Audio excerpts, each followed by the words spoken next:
please sign into YouTube and subscribe to our YouTube channel and give us a thumbs up. If you are listening to this podcast on iTunes, please rate and review us. Now enjoy CineTalk with the one and only Cinebros. What's up, Cinemaniacs? We are back with episode 16 of the Movie House Maniacs. We finally actually have a YouTube channel, the Movie House Maniacs. And what is this show all about? This is CineTalk with the Cinebros, and the CineTalk with the Cinebros is where movie lovers just get together and we talk about movies. We have some guests today, as usual, and the first one up is, of course, the co-host, my right hand man here, the guy who does it all with just the pure giggle of his voice. That's all. That is Chad Davis. All I have is my giggle. I got nothing else. That's all you need. Chadwick, That's all Sir I Chadwick, have. or as Brian refers to you as the Chad. Yeah. Or we're the Brad together. The Brad together. When we're together, we're the Brad. I always love hanging with the Chad. Yeah. Yes. I mean, who doesn't like hanging out with me? I mean, we can. I'm not gonna name that list because there's a lot on that list. All right, and we also today we have a new guest, and that is a friend of both of ours, more of Chad, because they've known each other for quite some time. A while now. I don't know if that's a good thing or bad thing for Jay, but Depends on who you ask. We have Jason Dawson, who is a music director over at Shrine. So very impressive job that he has over there. He has a lot of moving parts that he has to keep in talk with, and he's also one of the best DJs in Connecticut, if not the best. We both are very honored to have you here today. Thank you. Yeah. I'm honored. We're not worthy. We're not worthy. Yes, very good wins, my brother. That's great. So how's it going? Did you guys have a good weekend? Yeah. Yeah. Did you do anything fun? I mean, you worked a lot. I worked a lot. Yeah, but I got to see some movies and. You just watched one recently. What? Watched two of them last night. Yeah. Watched Red Army. Red Army and Slow West. Slow West. Both very good. Yeah. Recommended? I recommend both of them. Yeah. What about you, Jay? How was your weekend? Busy. DJ'd a couple weddings. Really? Yeah. It's that time of the year, everybody's wedding getting married season. and Yeah, wedding crashes. Baby. That's right. That's right. There were a few of those. Yeah, just kind of did that, and what else? I watched a little TV. I didn't really watch any movies this weekend. Yeah. But, I did watch the latest Ballers, which is I haven't got into that yet. Is it dope good? show. Is it really? Yeah, really good. Really? I'm getting a little off topic here since we're talking about movies. Yeah. It's all right. I mean, this movie stars in We've it. been considering diving into some TV-esque type things. Maybe, I don't know, like some of the Netflix stuff that's on there that's more cinematic. Maybe HBO series and stuff that's more cinematic. It's not straight up TV, but stuff like that. And Ballers, that's kind of like a little more. I heard it was Entourage-ier. Like Entourage kind of. It is Entourage. Is that a like Entourage? Entourage. You just made it. Yeah. Which we needed because I really missed that show. Oh. Did you see the movie? I did not. Oh, it's really good. It is like the best of that group together. Yeah. It's just so fun. That's one of those movies like I know I'm gonna love when I see it, but it wasn't like a must go see in the theater. That's how I felt about it. Yeah, I felt like I didn't have to see it in the theater. It was a movie because I watch Entourage by myself, so I kind of want to watch Entourage the movie by myself. You want to enjoy it on the couch with a beer, like that kind of thing. Yeah. Well, it was fun in the theater too without a beer. My Dasani water and some fruit snacks, all very good. Still, it was very funny. I actually ended up seeing that by myself in the theater. I couldn't find anybody to go to. I was like, maybe this movie isn't going to do as well as I thought it was going to do. I couldn't get anybody to go. Are you guys afraid of going to movies by yourself? No. I go all the time I do by too. myself. My wife does not get it at all. She thinks it's a weird thing. Brian's another one. Yeah, he thinks it's weird. He doesn't. He's like, I can't do it. I've been to movies by myself, literally, like in the theater by myself. Yeah. Like I sent you a text. I saw American Hustle ago. a couple years ago by myself in the theater at Westbrook. I went and I was like, I'm sitting in there. I'm like, all right. I thought this movie was like amazing, and it was like I think it might have been re-released during Oscar season. Yeah. So I was like, oh, I'll go and check it out. There was like nobody in there. Get to put your feet up. You don't got to blocking anybody. That happened when It Follows comes out. That came out. Like it was a pretty big movie at the time, and everybody was saying how good it was and this and that. So I was like, all right, I'm gonna go to Lisbon and watch this movie. Lisbon, it's a pretty popular movie theater. I go in there and there's 5 of us in the movie theater. I'm like, really? Like, but yeah, I go on a Tuesday night to Waterford and I can't even get in because it's like I don't know what it is. Waterford has that new seating, and it pisses me off sometimes because amazing though. It is amazing, but it's half the seats now, so it's like it gets filled up so quick. The theater and the AMC theater that I do all the screeners at in Plainville. They're actually putting all that comfy. They're not as big, and they don't have the tables that come over, but they're still like the recliners. And they're not like the push and kind of sit back. They're mechanical. Oh, that's gonna be bad. They should have went with the push. Because I feel like you're gonna have a lot of them break down. You're gonna break down a lot, and they're not gonna fix them. But they have them, and they're putting them in every single theater, including the IMAX, and they're doing the renovations now. So I think they're trying to get it all done before Star Wars comes out, because they want to make sure that they have all of that seating available. But holy cow, I mean, me and Brian, they have 2 in the lobby. So we're sitting there waiting for one of the screeners to come on. We sit down in these chairs. We're like, we're not getting out of this. Yeah. We're just going to sit here and wait for our number to be called. Yep. I think, all right, since we're talking kind of like the seating and stuff now, the worst idea for a movie theater, I think, is the D-Box that's in Lisbon. Like, have you guys ever been to a movie with I've never done D-Box. I've wanted to do Don't it. go. I've never done it. Don't go. It is horrible. Like, you're moving the whole time. Like, really? 2 hours, you're moving. Well, see, I like roller coasters. I mean, is it like motion sickness? I don't normally. Like, I can do roller coasters and rides and stuff like that, but I'm talking like it's jerky. Like, you're like you're like, really? Like, you're trying to eat your popcorn, it's like going this way. Your soda's going flat because it's shaking the whole time. Like, what the hell? No, I'm so glad they only have it in one theater there, and most of the movies that go there, I don't want to watch that form anyway. Like, people were trying to tell me to go to Fast and Furious 7 to see it in the D-Box, and I'm like, no way. So you're saying it's not like the motion rides they used to have at Foxwoods? No, I mean, those motion rides were like, they were kind of shorter. Like, you're on, maybe a half an hour or 20 minutes in some of them. If that, yeah. Like, this is literally 2 hours of just moving. Like, it never rests. Like, you're never sitting still. Like, it's like... Yes. And drastic? Yes. It's crazy. Like, I don't know how people can do it. Like, I don't know. I mean, wow. I can see every once in a while, maybe like Jurassic World, like when the dinosaurs are chasing each other or whatever, like, a little rumble here and there, but during the romantic scenes, they start like writhing. Yeah, you're like moving in with the kiss, like they move the head, and they're like you're moving with the kiss and everything. You're like, Jesus Christ! Why am I playing Bryce Dallas Howard? I want to be. I can honestly say I don't think they're gonna have like a movie like the Longest Ride in the D-Box. I don't know why they would have a romantic movie in the D-Box. Like when they're like having sex, like the whole thing's like moving back and forth.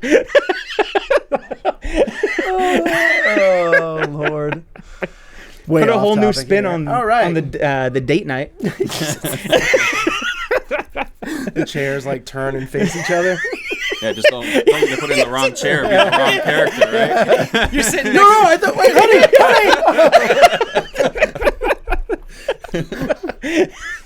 Hi, Bill. All of a sudden, you're in the girl chair. Yikes. Big burly dude sitting next to you. Chad, no, I didn't want to be this intimate with you. And the song goes, Here and Now. Just a slow turn towards each other. No!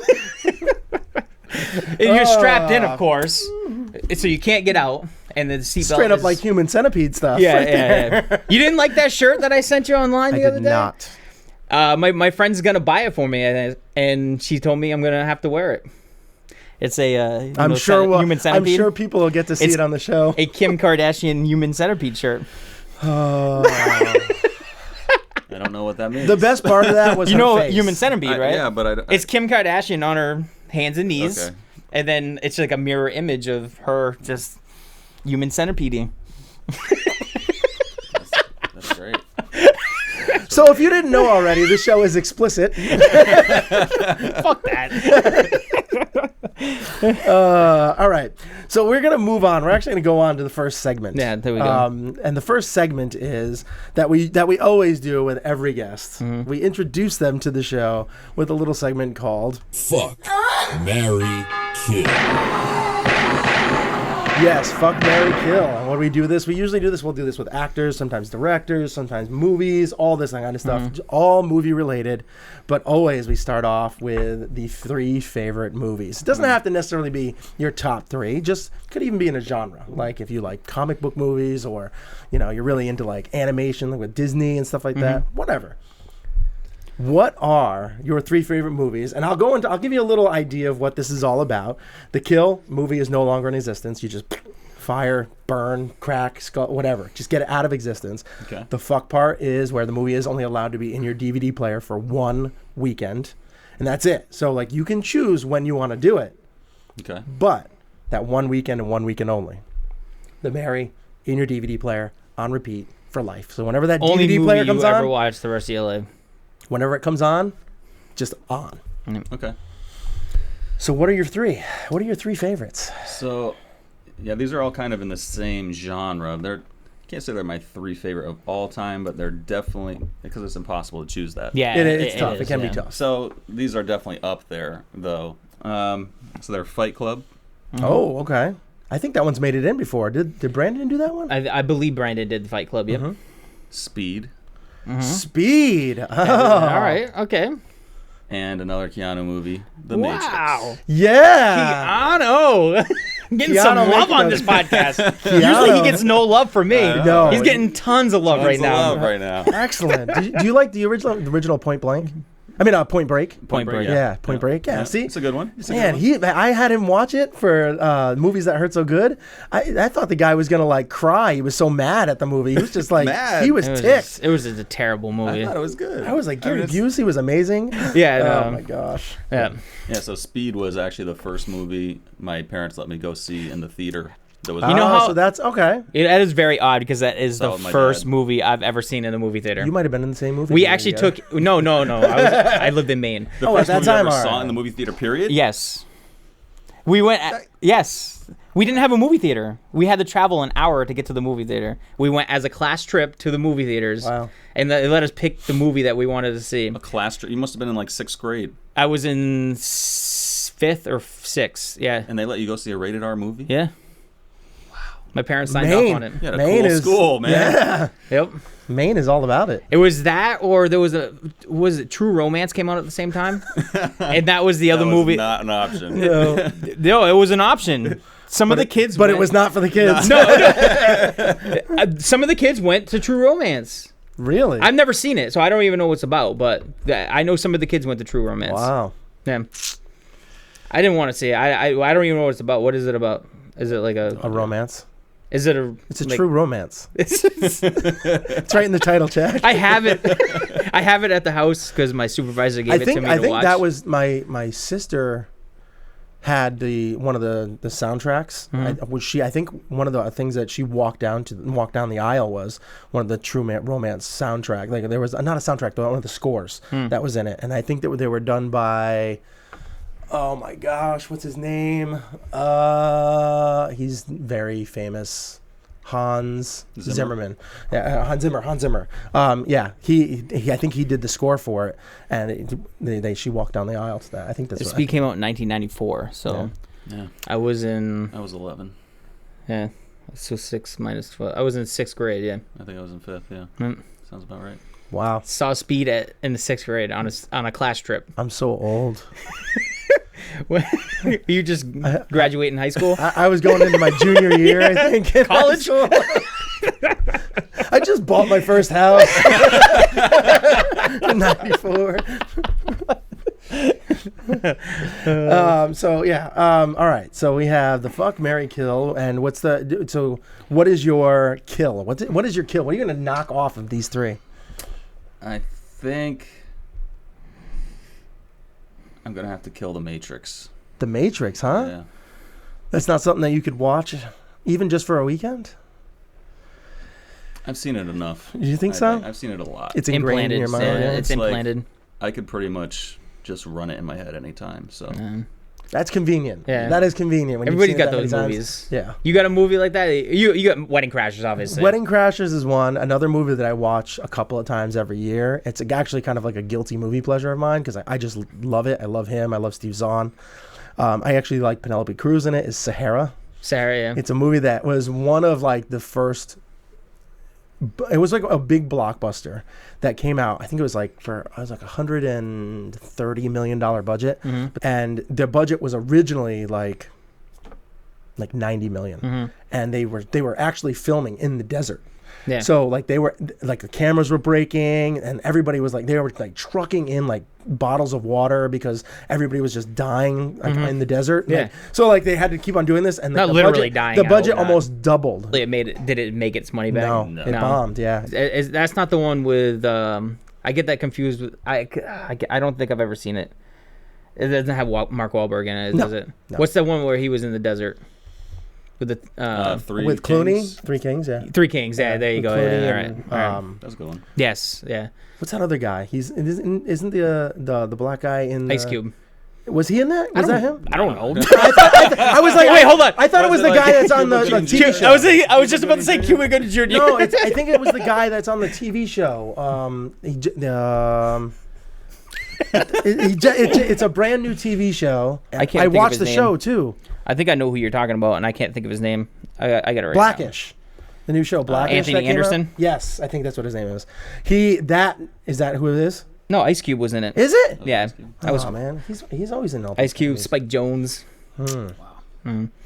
You know, I said Ice Cube just to be funny. Yeah, And right. actually, That was it. maybe I should just try to be funny all the time. Maybe I'll be right. Yeah. Every time I'm funny, I'm right. And then if you're right, I mean, it's a bonus. Yeah. It's a win-win for everyone. But it's more funny when you're wrong. All right. Anthony Anderson wasn't around back then, I don't think. No. Was he really? Really? No, definitely. I think the first movie I saw him in was like Kangaroo Jack. Which my dad thought was like the funniest movie ever. Kangaroo. Kangaroo Jack. Yeah, that was a good movie. All right, so we've killed off the Matrix. What are we having that guilty weekend with? The little cheating on the Mary with? Definitely Fight Club. Yeah, Yeah. You're That's gonna one get I gritty, just gotta huh? watch one last time, just Yeah. get the aggression out a little bit. Maybe make some bars of soap. Yep. Stock up. I still think we should make our own bar of soap that says the Cinebros on it. We should come up with something. That'd be very cool. Yeah, Yeah. you that'd can be make it, cool. I'll make it. Carve it. and then we'll go fight in the backyard. There's gonna be a local soap company around here that will do something like that. I'm sure. Hmm. I'm sure you could probably find it online somewhere. Yeah, we'll go local.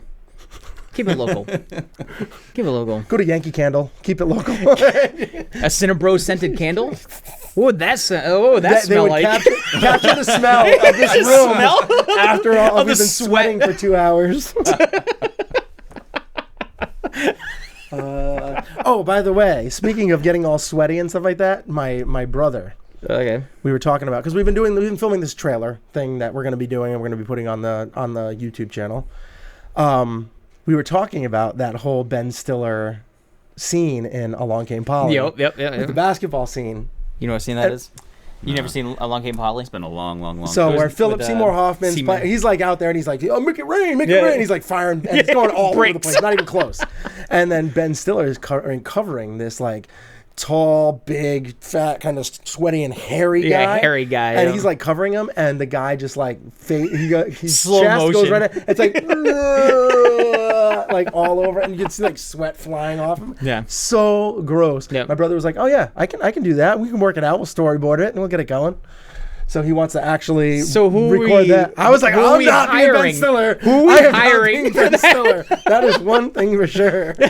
There's gonna have to be like good incentives for that one for whoever does that one, because I'm not doing it. I will do a lot of things. I'm not doing that. Brian, one. you're up. All right. So the Mary, the one that's in there for life. The Mary is Speed, yeah. Excellent. Because That's a rough relationship. Sandra. Sandra Bullock, huh? Yeah. Yeah. Back in her You can go that angle. back in her early prime, because her prime seems to have continued forever. Yeah. She's Yeah. the one that just. Yeah. She's not going away. She sticks around and does good stuff. I mean, can't hate her for that. Can't hate her. Can't hate her. Well, you can. And I but could go at 55 miles an hour for the rest of my life. Is what, you know what I mean? in a bus. Everywhere you go, in the school district. Fuck that. Hey, I'm Mary the Speed. I have a bomb strapped to the bottom of my car. I cannot go below 55. Do you think anybody actually tried to use that excuse after this movie came out to get out of a speeding ticket? Listen, I had to Why go do you think there's so many 55. car chases in LA? Oh, you've seen the movie Speed, Officer? Yeah. Damn it! All right, so we're gonna go over to Chad now. What are you gonna do with these 3 movies? I mean, it's tough because you're gonna have to keep one Keanu. What I'm gonna do is I'm gonna make a double kill here. I think. A double kill? No, Making a double kill. No, Come on. No, you have to keep a Keanu. Whoa. All right. I know kung fu. All right. I'm getting rid of the Matrix forever. Have you seen it yet? Yeah. You did? You I've didn't never like it? seen the second one, but I've seen the first one. You didn't like it? I wasn't a big fan. There was of it. 3. I never seen the third one either. Well, they kind of got worse as they went along, but I still think they're entertaining. See, the first one was entertaining. He wasn't entertaining, but His character in that was perfect for that role. No, his perfect role is Hardball, where he played an idiot. And he played himself, the idiot, and that was a good role for him. People don't give Keanu enough credit. I agree. Oh, boy. Especially Here we one of go. the people in this room. Well, he's one of the few guys that I don't think he's a good actor. I mean, He's not always a good actor. shout out to the kids. Yeah. Yeah. There's Isla, my daughter making her first appearance on this show. Kind of. Fresh out of the gymnastics class. Obviously, it didn't go well today. Yeah, so the Matrix is out. Matrix is gone. Even though I wouldn't say I enjoyed the movie. I didn't hate it, but I'm still gonna have to get rid of it. It was a life changer for me, that movie. Really? The actual production of the movie I thought was really good. Crazy. The Yeah. cinematography. Exactly. Bullet time. I mean, just that alone. Yeah. The bullets is a very iconic scene. That changed movies forever. Yeah. I mean, it made it in the Scary Movie. I mean, if it makes it into the Scary Movies, it's iconic. Right? It's iconic. Yeah. Ooh, That's man. one way to look at it. Oh my God, this is tough. That was when the Wachowskis were still brothers, right? And now they're brother and sister. Yeah. Yeah. So I mean, this is tough for me. a long time ago. Cinebros. No, they are not. Cine siblings. More on that topic later. This is tough for me because I do not want to watch Fight Club for the rest of my life. That's just a brutal life that we live in. Either way I'm going, it's a miserable life for me right now. This is like the worst Speed is marriage fun. ever. Speed is a lot of fun. It is fun. I'm sure somewhere on that DVD case it says exhilarating ride. Yeah, Thrilling Dennis ride. Hopper. Come on, think of Dennis Hopper. Oh, that's really making this choice easier. And you can always focus your attention to Sandra. Yeah, I know. Oh boy. The chemistry between Sandra But I and love Keanu. Edward Norton. You know that. I think a lot of. I mean, It's just the movie itself is great. I love Fight Club. It's everybody that is into movies recognizes that Edward Norton is an amazing talent. It's just Fight Club the rest of your life. That's like That's a very tough. dark life. Yeah. Hey, well, it's your fault for killing off Matrix. Hey, you could have lived in an alternate universe for the rest of your life. I'm gonna go wacky right here. I'm gonna marry Speed. Wow. Yeah. So we did the same thing. Yeah. We made the same choice. It just was a lot harder choice for me. See, if I'm going to do this, I'm killing off Fight Club. Because I can't, I just don't want to I don't even want to have my weekend to be changed up that much. I want to go back into that alternate universe with Keanu. Right. I want to bring Matrix in for the weekend. Because it's not something that I could watch every day. That's something that I would have to give my mind a break from Speed. I've been on this, kind of adrenaline rush of a ride. Now I want to get in a little bit more of a thinker. I want to figure out which pill I want to choose, all that kind of stuff. I want to, dive into it for a full weekend, really analyze it, and then, kind of totally weight my mind of Speed. We all before married Speed. Yeah. Yes, we did. Keanu Loves gets a lot of love in this podcast. Yes, he does. That's right. It must be his birthday today or something. Is his birthday today? Maybe. Maybe. We just got to be nice to him. Want me to IMDb it? No, don't. IMDb it? Then we can go through his whole roster. Oh, of movies yeah. I can say go what through we his love about roster each of one. movies, Bill and I Ted, baby. I can tell you what I hate about every movie. Him. I loved Hardball. I will give it to him. Hardball was a great movie. It was a good movie. And it wasn't just because he played an idiot. It was just a good movie. It was probably my favorite Keanu movie. Did you see John Wick? No, I didn't. We have it at the house, amazing. and I haven't watched it yet. It was these are the actually stunt coordinators, and they were there. It was their directorial debut of doing this movie, and holy crap, the stunts and action and everything, even the way that it was shot, amazing. I have to watch So it. good. And I have to be you're an animal person, like you like dogs, cats, and all that kind of stuff. He's right? an animal. Yeah. Yeah, you're an animal, right? Yeah. Well, you're gonna kind of be hit right in your core at the beginning of this movie. So it's a rough one to start, but it does. I mean, it's really well done. And I want them to actually make a movie, like a sequel to that. Not even really a sequel, but just like kind of a spin-off of just on the hotel itself that they kind of, the Continental that's in it. It's amazing. So cool. All right. So we have done the fuck, marry, kill. Switching topics, segments. We're going to move over to the first segment.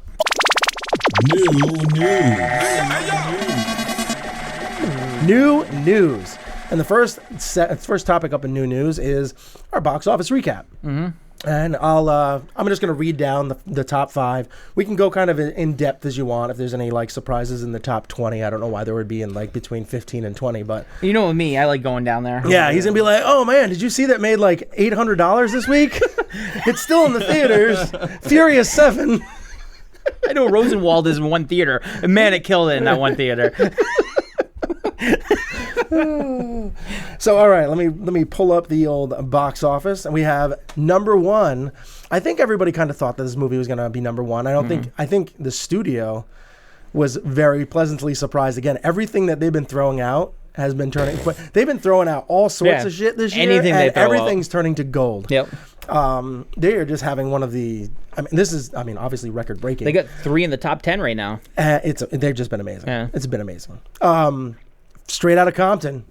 Universal, $56.1 million. It's the estimate. I'm sure the actuals will come out later today.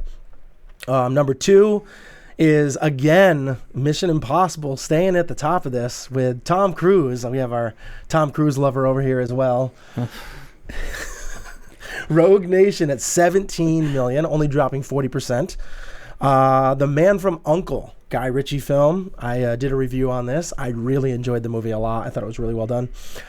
Only came in at 13.535. Surprised me. I thought it was going to be more like. I thought it was going to finish in second. Me too. I really thought that it was going to do like 15 plus, but it seems like those people just don't want to go out and see Mission Impossible. Fantastic Four dropping off almost 70%. Good. Total bomb, $8 million. And then number 5, The Gift, which Chad plans to see this week. I'm seeing it today. Definitely today. $6.5 million. Yep. With a actually, not a bad drop off, 45%, especially for like a horror kind of movie. Yeah. Very common. That's not too bad. Yeah, I mean, horror movies usually in the second week usually drop off pretty good, like 60, 70%, but that held pretty good. It's one of the few horror movies to come out this year that has gotten really good reviews on Rotten Tomatoes. Yeah, it was like in the 90%, right? It's 93%, I think. Yeah. And the only one we were talking about earlier, It Follows, I think it was in the 90s. But other than that, I don't think horror movies really get too high ratings on Rotten Tomatoes, and I can't wait to see it. I can't wait to see this one on. It Follows was good. I liked it. I'm not a horror movie fan. I don't mind horror movies as long as they're good. The problem is they only come out with like 3 of those a year. And it's like every other week they come out with a new horror movie and it's just a bunch of jump scares. I don't like that. All right, so box office. Yeah. Do we have any surprises here besides Mission Impossible, really? I mean, and that's not even a big surprise. It was kind of like I had it very close. I had it within $1 million of my little box office thing that I did this weekend. How'd you do in fantasy?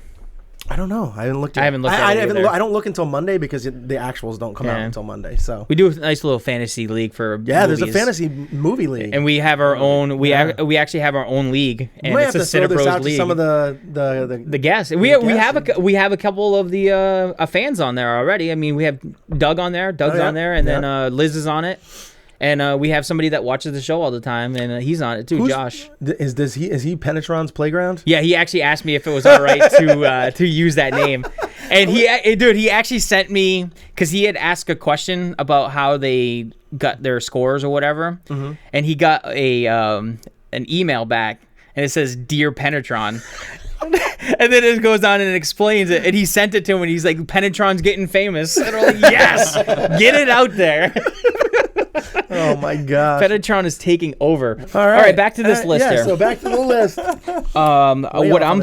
What I'm a little surprised about is 9 theaters picking up Fantastic Four after it bombed. Like, what 9 theaters were thinking, hey, you know what? Maybe we should pick up Fantastic Four.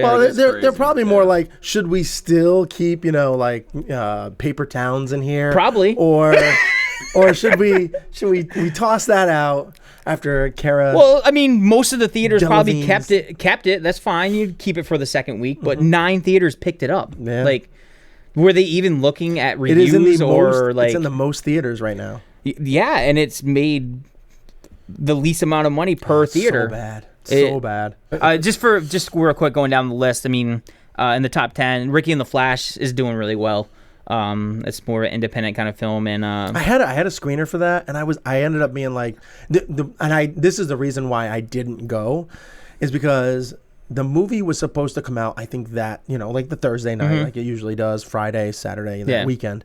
I had a screener for a Wednesday, and I still hadn't seen any of the critics' reviews. I was like, oh my gosh, they must be, well, yeah, I looked after the fact, but I was like, they must be like really nervous about this film, and Meryl Streep might not, like, this might actually be a bad film for her. So I just kind of held off. I was like, I'm not gonna go. It's not like high on my list to go see anyway, so I'm not gonna even bother going. And then they came out the next day, and it was like between like 50 and 60%. Yeah, I want to say it's like 61% or something like that. So it's fresh, but it's still not.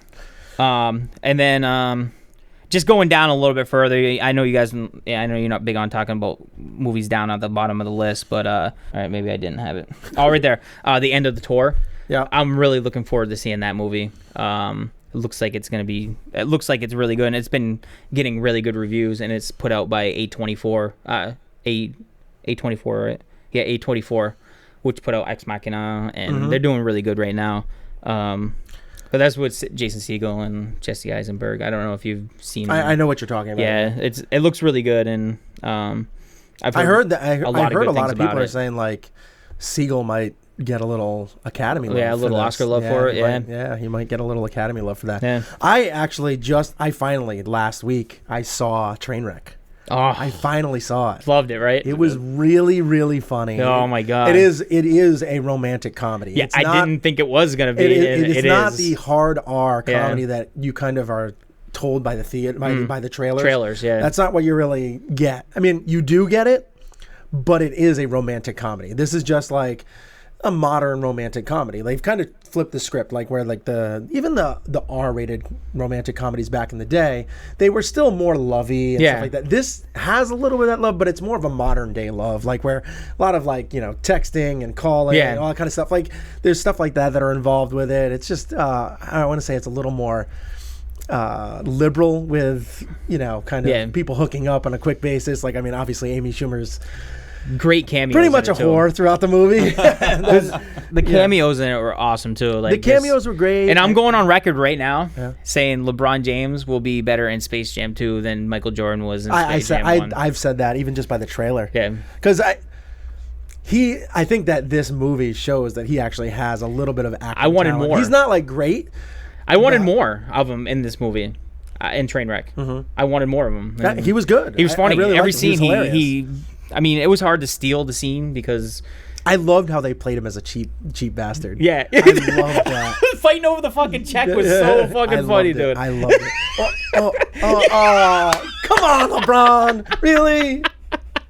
When are you going to come out to Akron? It's a really funny movie. I don't want to spoil it too much, but it's really, really funny. I really enjoyed it. I'd probably, if I had to rate it, I would give it like a 7.5 out of 10. I really enjoyed it. It was a little long. It did like slow down in a couple spots. It didn't really need to, but holy shit, did it end with a laugh. Yeah. I was convulsing in my chair. I was laughing so hard with tears streaming down my face. That dance routine, oh my Lord, like the end. I was dying. dying. It was so fun, and even the music in it was pretty good. Yeah. It was like modern. It was like kind of like clubby and stuff like that. It was fun. It was, I went when it was probably the second week out, so the movie theater was pretty packed. Yeah. And I haven't been to the movie theater in a while where a lot of like everybody was laughing together. Yeah. Like, I mean, it's hard to find a comedy now that everybody laughs all the time, like through the whole movie, and everybody was laughing the whole time. Everybody was having a good time. The theater I was in, me and Christine went, my wife, we it wasn't full by any means, but it, there was probably, and it was in one of the smaller theaters, so there's probably like maybe 15, 20 people in there. And yeah, we were still all laughing. I mean, it was a funny movie. It was really funny, really well done. I highly recommend it, especially for like a date night or something like that. Like, you're going to get both. You're going to get the romance side of it. It is, I mean, Amy Schumer, she's it's a borderline bro movie too. Like, it is because you have LeBron, borderline. you have Amari, even the doctor. I like him in the he's a lot of fun. Just the whole thing. It was really well done. I highly recommend it, and I'm glad to see that it's still in the top 10. As far as like Mission Impossible, I'm glad that thing's that thing's almost up to 400 million worldwide. I'm so happy because now we're getting like Jack Reacher 2, which is coming out. They're thinking about Edge of Tomorrow 2. They're thinking about they're already starting the process for the next Mission Impossible movie, which they think might start filming next year for 2017. Have you seen Mission Impossible yet? Rogue Nation? I have. Is it good? It is really good. I keep saying like my favorite was 3 because of Philip Seymour Hoffman as the villain. Yeah. I love the first one because it's just iconic. It has those iconic moments with, Tom Cruise coming down over the computer, floating down. All it's been like spoofed so many times. And even Jon Voight as one of the villains in that movie is so good. Number 2, horrible. That was a horrible, horrible movie, and should never have been made. I didn't like the motorcycle fight scene. It was so corny. But number 3 came back with Philip Seymour Hoffman, amazing villain. 4 was so much fun, The Ghost Protocol, and this one, it has like the best of both worlds. It has like so much fun, and on top of it has a good villain. Because like in Ghost Protocol, the villain was just it was just okay. But the movie was extremely fun. This one has the fun, the villain, and it has Tom Cruise doing some crazy, batshit crazy stuff. He held his breath for over 6 minutes in water in a scene. He did that plane. Yeah, he did the plane thing. I've seen that. They did that 8 times. Where he had to go up and down. And I guess he was saying like one of the things he was most scared of is if a bird hit him, he would have died. Oh yeah. He would have just like died. Yeah. He's like, so that's like kind of the scariest thing when you're up there is like getting hit. It's like the wind's really like tough, but you can take brisk wind. He's like, but yeah, bird, boom, you're dead. Yeah, you're done. So he's like, that's what he was terrified for. And like, he did the motorcycle scenes and everything. It's really, really well done. I mean, like and then the chick, which I didn't talk about in my review because I wanted to kind of leave that for the audience to see. Amazing. Rebecca Ferguson was phenomenal in the role as like the badass chick, and she was a badass chick. There's like this knife fight scene that she has in there that's really good towards the end of the movie. I highly recommend it. It's a really good Mission Impossible movie. A lot of fun. And of course you have, the man with his comedic his nice fun that he's in there. Simon Pegg, who's in there. I like Simon Pegg. He's really good. Funny. He's just got he's got that good. Yeah. He's like all about his friends and everything like that, but at the same time, he's always kind of like kind of like fuck you guys or whatever. Like he's really funny, and the way that he's like has this camaraderie with Tom Cruise and everything, he's just really good. The whole thing, everybody in the cast, Ving Rhames, everybody was awesome. But yeah, everything else. I mean, I can't really think of. I'm surprised that Ant-Man's still in the top 6, just because it hasn't gotten a ton of love, and with all the other action movies and even the independent films kind of coming out. I was just about to say Jurassic World finally fell out of the top 10. Still 1.2 mil.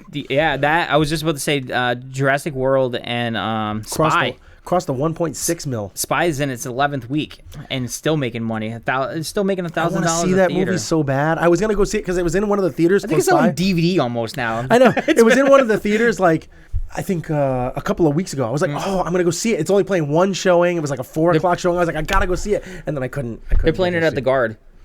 Are they? Yeah, it's part of their summer film festival. I want to see that movie so bad because it's got like a 95 on Rotten Tomatoes. Like all the critics love it, people loved it. Yeah, wow. It's supposed to be like a really it's fun, supposed to be really movie. good. Yeah, it's supposed to be real fun. So anybody else have any kind of shockers? I mean, besides Straight Outta Compton going what do you guys bananas. think Straight Outta Compton is going to do next week? That's what I want to know.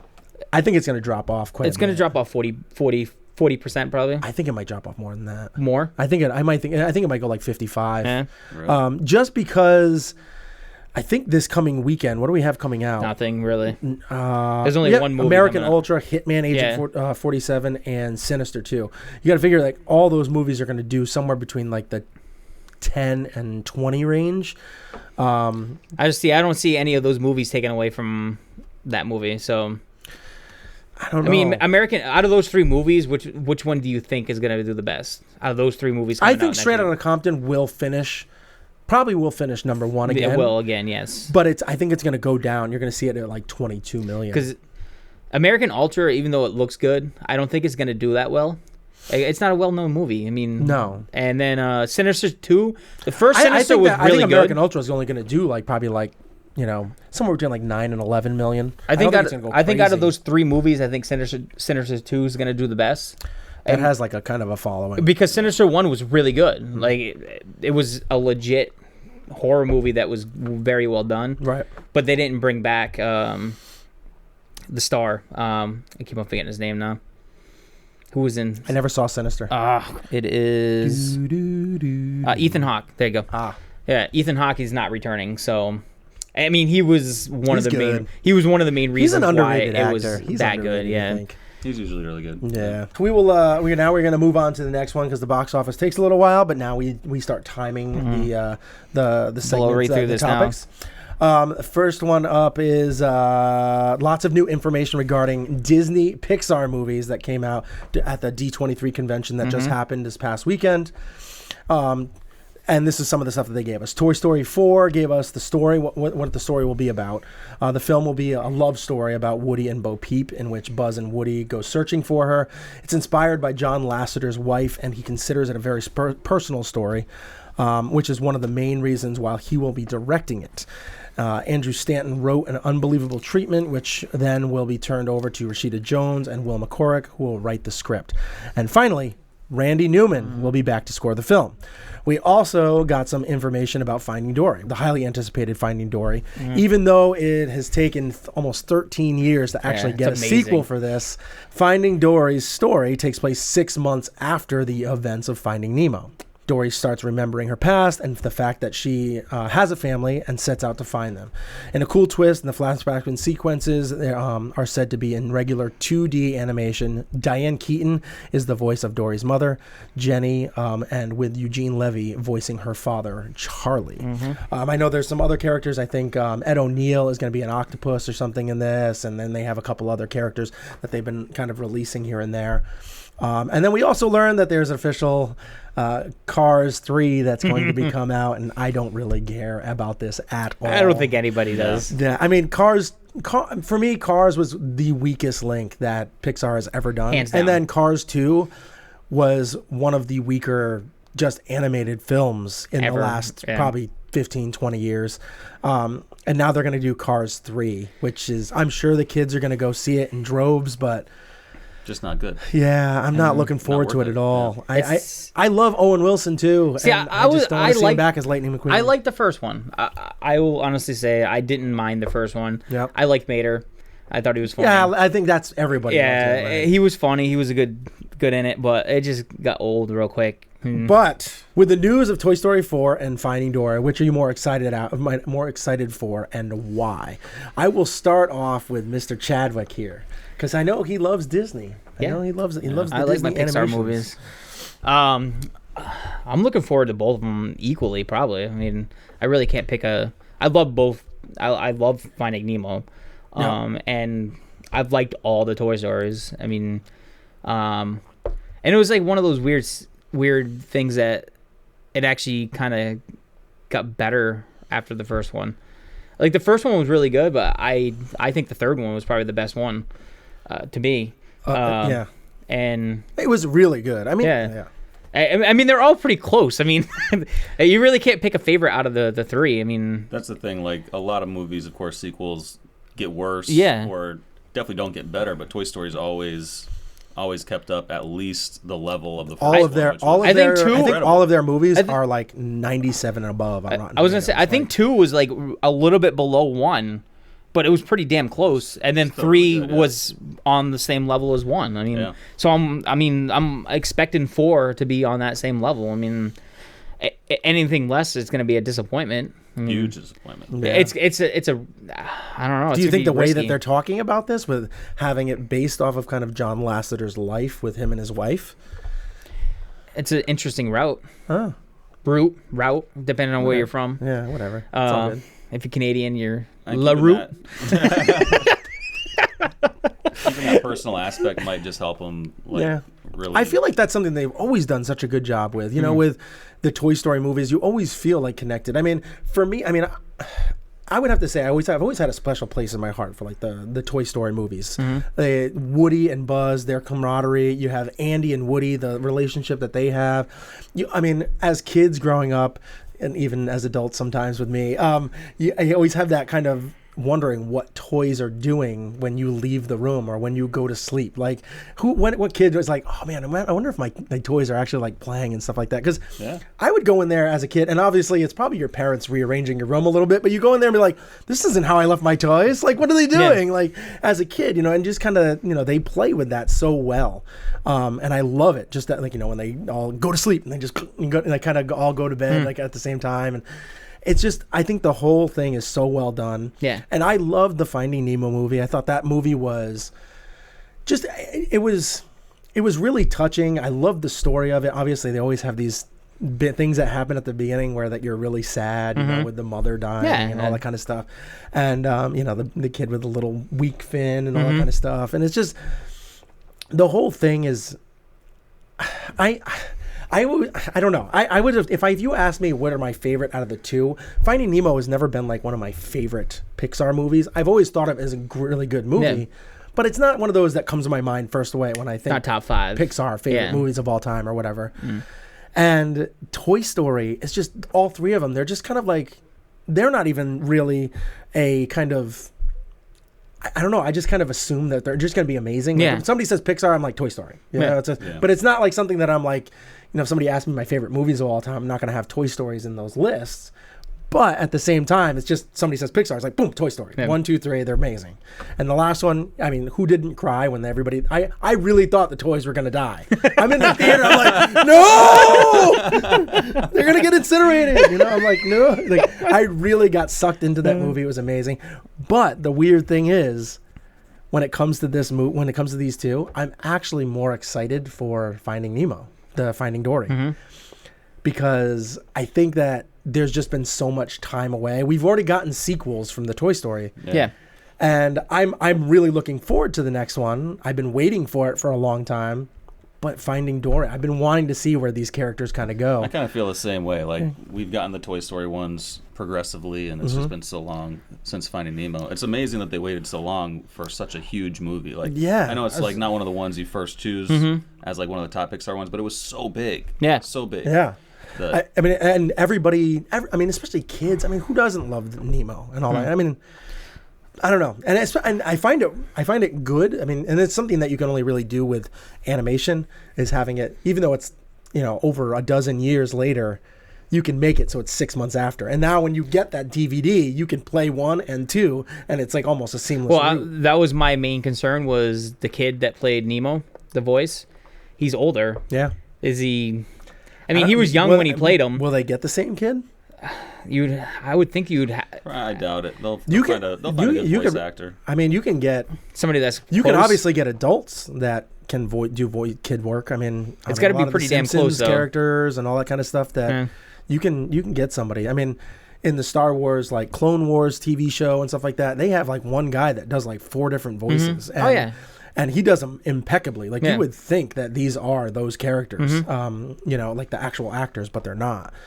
So I mean, I'm sure they'll have some voice actors come in. And take care of business. That's just my only concern about it, and it's not even that big of a concern. It's a very minor concern. Yeah, exactly. Nitpicking. All right, we will move on to the next one because nobody wants to talk about cars anymore. Almost everyone knows that Pirates of the Caribbean 5 is coming out. What is it called? It's like the Dead Man's something or other. I can't remember what it's called. They actually just came out. They came out with the next like actual title. I think like today or yesterday. They actually have the actual title and like the photo that just came out. Mm-hmm. It's on its way. It's coming out in 2017. But we got official news from the studio that Orlando Bloom will be coming back as Will Turner, and Jeffrey Rush will be coming back to play Hector Barbosa.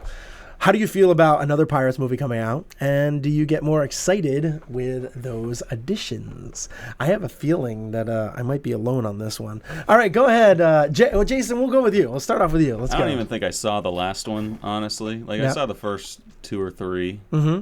And they were... The first one was exciting just because it was the first one. And then... It's just kind of something to see after that. It wasn't anything special. Like, it really brought back the whole Pirates of the Caribbean ride at Disney. I mean, that went from like kind of almost falling off at Disney, like to where like you can kind of go on like pretty easily. I mean, people still wanted to go see it and stuff like that because it's such an iconic ride. But when that movie came out, holy crap. I mean, now you're talking the lines are like 2, 3, 4 hours long. It's ridiculous. Yeah, but then it's like Johnny Depp around every turn. Yeah, it is now, yeah. It's Johnny Depp again. Like, they did. I just saw him on... There's Johnny Depp again. Like, there he is again. Come on. Like, yeah, his character's amazing, great, all that stuff. But, I don't know, it's too much. You feel the same way, Chad? How do you feel about it? This is one series I had never got into. Really? Yeah, it didn't interest me. I wouldn't say one series. I mean, there's Star Wars you haven't gotten into. You haven't gotten to Pirates of the Caribbean. I'm saying one of many. Didn't really like the Matrix series. You did Indiana Jones. I could go on and on and on. He hasn't seen them. We can go on and on and on here. Yeah. But unfortunately, what are you doing here? Everybody. I made him watch Jaws for the first time. Like, what was it? Like, I'll be the first 6 months ago. I haven't watched a lot of movies. Why am I even here? Nobody knows. I was available for the first day, and it just kind of like stuck around. Yeah. Chad was like, "Hey, man, I've never been to your house. You want to come over?" Yeah, sure. Yeah, why are we going to the chair, basement, Chad? Yeah, no, I've never actually seen any of them. So, wow. No. This is because they didn't have any movie theaters until he was 6. Exactly. Until 6th grade. Sorry. No, there was a movie theater. It was just long bike ride. It was a really long bike ride. horse and buggy. The snowmobile didn't make it that far. The sleigh. You were like, what was that? So what was that movie with Cuba Gooding? With Snow Dogs. Oh boy! Oh, man. Here we go. Actually, that movie's not that bad. Actually, he is not that bad. But he is like the. Oh man, we already talked about that. But how does O.J. Simpson? How does that guy not get jobs? Because he is like a really good actor. The problem was after he won his Academy Award, he took everything. Boat Trip and all these kind of like really corny movies. Boat Trip was good. I love that movie. I love that movie too. I do too. But he took so many roles that he almost got watered down. He like got thrown into everybody's face like every like 3 months. There was a new Cuba Gooding Jr. movie out. Whoever was advising him did a bad job. Yeah, he did. Advising him. I think he's done a couple of those like kid movies that were pretty bad. Made a lot of money though. Yeah, no, I'm sure he did pretty well for himself. Probably has money. You know, he's. I'll go and do my little talk about the Pirates here, and that's I have never been a big Orlando Bloom fan. I do like him in his role in the Pirates movies. I actually really enjoyed like 3 out of the 4 Pirates movies. I really liked them. I think they're a real fun time at the theater. The last one I went to. I might have gone a little on the intoxicated side, and I didn't really enjoy it as much as I did, and it probably had to do with some of the booze that I had. But we went with a big group of people. We wanted to go see, the next Pirates movie, and I would say we were all kind of a little let down, but I was more, really tired by the end because they say 2 hours after drinking and booze brings out the truth. So I was really tired. So it could be just really bad, and I haven't revisited that movie since. But I will say that I have loved Jeffrey Rush's character, Hector Barbosa, in all these roles, and I'm looking forward to bringing him back, and that actually gets me a little more excited for the movie. We've had such a long break from the last one that I'm hoping that we kind of get back to like the first and second kind of movies. Even the third one I thought was pretty good. So I don't know. I'm looking forward to it. I am all about revisiting Pirates of the Caribbean. I like it. I like pirates. I like the pirate story. My brother loves them. Like he loves all of them. What's that? I like Lego pirates. Yeah. Well, you like anything that's Lego. Yeah. You can make literally. You saw the Lego tow that we have down here. Well, we have another. We almost didn't get the show started. I know. My son has, I have like a couple of Lego things here, but because me and Cameron build them together, and he's got like Legos everywhere. I got some Star Wars stuff upstairs. Nothing like, not like a Death Star or anything like that, because we're gonna wait for it till he gets a little bit older. But yeah, we got some Lego Human Centipede. Is that up there? Probably make that happen. Would you go out and buy that one? Would you go out and buy the Lego Human Centipede? It's pretty easy to make. On how long? How long are you gonna make the centipede? Like the Human Centipede 3, that's like 100. It would have to be over 3,000 pieces for me to buy that. There's one Lego that I've actually been looking to get, like the piece, and they don't have a set for it yet. And I think you have to like YouTube it or Google it to try and figure out how to make it. Is the Oscar. I want to make an Oscar Lego. And I want to put it right on the table. They had it at the didn't they have it at the Oscars? Yeah, when they did Everything Is Awesome. Yeah, so I want to actually have one of those. I want to build one and put it there. I think that's pretty sweet.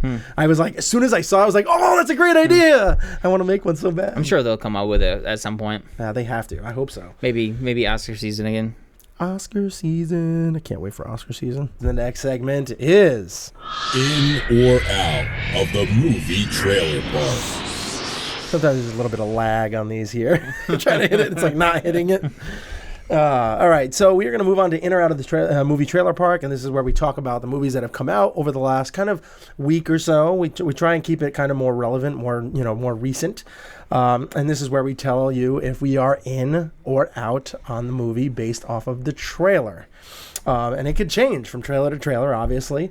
And we usually, find most of these at Movie Clips on YouTube. It's pretty easy. I think them and Fandango merged recently, so they're even easier to find.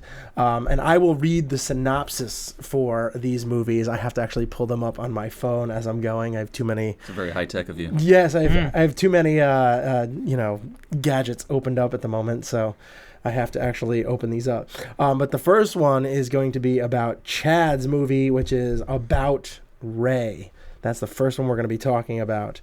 And About Ray is about Ray. Oh. It's a teenager who transitions from female to male, and his family must come to terms with that fact. Very, very simply put synopsis. Actually a very well-written synopsis, because that's all you really need to know. And you can kind of figure out what you want to talk about. So what did you, this is your trailer, About Ray. Go ahead, go into it. Let's see what you have to say. Are you in or out based on this trailer? I'm in on the movie. I'm not gonna go to the movie theaters to see it, but it does seem like a movie I would like to watch in the comfort of my own home. And just, it looks like a good movie. And with everything that's going on with Bruce Jenner now, and I think it's a movie that could help people. I mean, in that kind of scene. Yeah. That kind of scene? Yeah, I don't want to. Yeah, the transgender scene. Yeah. It's hard to come out and do that now, and I think it's gonna help. I mean, so you're in on this movie? I'm in on the movie. Just not necessarily going to the theater. I'm not gonna go to the movie theaters and see it now, but I will see it once it comes out on DVD or, maybe HBO or whatever. All right. I would agree. Yeah, I'm also in on it. It looks really good, well written. I mean, it looks definitely like a tearjerker. Yeah. In parts, one that pulls at the heartstrings. If I don't know if you guys have seen the show Transparent, which won a bunch of Emmys and stuff, but it looks like a more serious version of that show, which is a great show. As well. So okay. And Eli Fanning looks like she does a really good job in it. So Elle Fanning. Elle Fanning, Eli. Yeah, Eli. Eli Manning? Yeah, apparently Eli Manning is in this movie. Does he play his DirecTV alter ego? He wasn't even paying attention, so he wouldn't even have caught that. Is Ray. Eli Manning. Eli Manning is great in this movie, by the way. Him and his brother make an appearance. I would love to see that alter ego. Have you seen the DirecTV commercial that he does where he does for the football? Yeah. I like when he plays that bad comedian. Oh my gosh. I actually think that's really funny. I don't like Tony Romo's version of the DirecTV one, but that's a totally different subject here. Yeah. For me, I think this movie looks like it's going to be really, really well done. It's going to be that tearjerker that you think. I also think it seems like it's setting you up for that tearjerker, but also at the same time you're going to get that uplifting moment at the end where you're kind of like proud to be an American almost, like towards the end, like how everybody kind of groups around and actually gathers up and kind of helps her, become him in this movie. And the other thing that I really am looking forward to in this movie is Naomi Watts, because I think that she is one of those very underappreciated actresses, and every role that she is in, she knocks out of the park. She's like so incredible. I mean, she did a fantastic job in the King Kong movie as the girl, as the leading girl. I mean, having to play against this kind of CG and character that they built up, and she did so well. Great in Birdman. She was phenomenal in that. Yeah. She has just been so great in almost everything. I mean, even in The Ring. It's one of those movies that I love The Ring. I am not a big horror fan. I like that movie, and she did a phenomenal job in that as well. So I'm looking forward to seeing her. Susan Sarandon. Susan Sarandon seems like she's going to be that kind of grandma that's going to kind of bring that humor in every once in a while, kind of break the tension. I'm really looking forward to that. And I am so in on this movie in the same way as you guys, though. I don't necessarily want to go to the theater and, be kind of ripping at me in the inside. And I want to be more and the comfort of my own home to kind of be able to, grab some tissues if I need to. And, really, because it's one of those that you really have to kind of focus on. I think you're going to have to pay real close attention, and not really one of those popcorn movies. You're going to kind of need some, antidepressants afterwards. But at the same time, I do think it's going to set you up for that uplifting moment. I really want to find out if the dad is going to accept it. Because he's a real dick. Is Tate Donovan? Yeah, he seems like he's really struggling with it. The voice of Hercules, by the way. Hercules. Side note. All right, so we will move on to the next one. The next one we'll do is Jason, and that's Trumbo. Yeah. Trumbo. I'll read the little synopsis here. We have the successful career of Hollywood screenwriter Dalton Trumbo comes to an end when he's blacklisted in the 1940s for being a communist. All right, Jason, you are up on this movie, Trumbo. Yeah. So I'm definitely in on this. Again, not one that I think I'll need to go to the theater to see. It looks like a little more kind of chill movie, but I mean, Bryan Cranston as a lead definitely looks like he's going to do a great job. It's a story we've heard before, the whole blacklist during the 40s thing, but I think there's a good take on it, and definitely an interesting and weird point in American history to kind of get some more commentary on. So absolutely. Yeah. What about you, Chad? What do you think? I'm all in. I think this movie looks. I'm probably gonna go see it in the movie theater too. It's one of those movies that looks like. I love Bryan Cranston, so. Yeah, John Goodman's in it. Yeah. It looks like a good cast. It looks like it's gonna be well written. That one part in the trailer with John Goodman was really funny. Yeah, when he's like, "I don't think you and I are gonna be pals." I love that. I love that. He always plays those roles that he just stands out in the movie, and he's awesome. Yeah, and he's probably in my top 10 favorite actors, but not because he's like this great. I mean, he's a very good actor. But he's not a star. I just love him. I just want to hang out with that guy. He's not a main actor. Like you can't center a movie around him. Like you can. I think Flintstones. Babe Ruth, baby. Oh yeah, Babe Ruth. But the Sultan of Swat. Yeah. All right. Okay. It's an exception. Yeah. How about the Flintstones? He's also King Ralph too, right? King Ralph was a great movie. Yeah. Crap. I take my words back. John Goodman is a great main character. I think this movie, I am so in on this, and I want to see this opening night. Like that's something we need to go opening night to, because this movie looks so incredibly great. It has that kind of like, the true story based on true events, like kind of like The Imitation Game. I loved that movie when I saw it in the theater. Was great. It has that kind of humor balance with the whole thing, and based off the true events. I loved Louis C.K. Playing kind of a serious character, but kind of like, a little on the humorous side. Yep. I love that. Diane Lane, Helen Mirren, so many great actors and actresses in this. I can't wait to see. And this Eli's movie. In this one too. Eli Manning, throwing touchdowns, back-to-back Eli's. They're gonna have it how Brady's never actually beaten Manning. That's based off the true events in the Super Bowls. Yeah. And Deflategate, all that kind of stuff involved. It's gonna be amazing. I can't wait to see that. No, I'm looking forward to this. Bryan Cranston, he is such a talent and I can't wait to see him in this leading role. Did you watch Malcolm in the Middle? I wasn't like a diehard watcher of it, but I did see several. You never episodes. watched it? Not really. I have seen it. That is he seriously played the greatest dad role in pretty much any show, I think. Like, his character in that show was fucking awesome. Better than Ed O'Neill in Married with Children. Yeah. I mean, it's a different kind of dad. Yeah, I guess. Definitely a different kind of dad. Yeah. But he one of the best roles as a dad. All Yes. right. Yeah.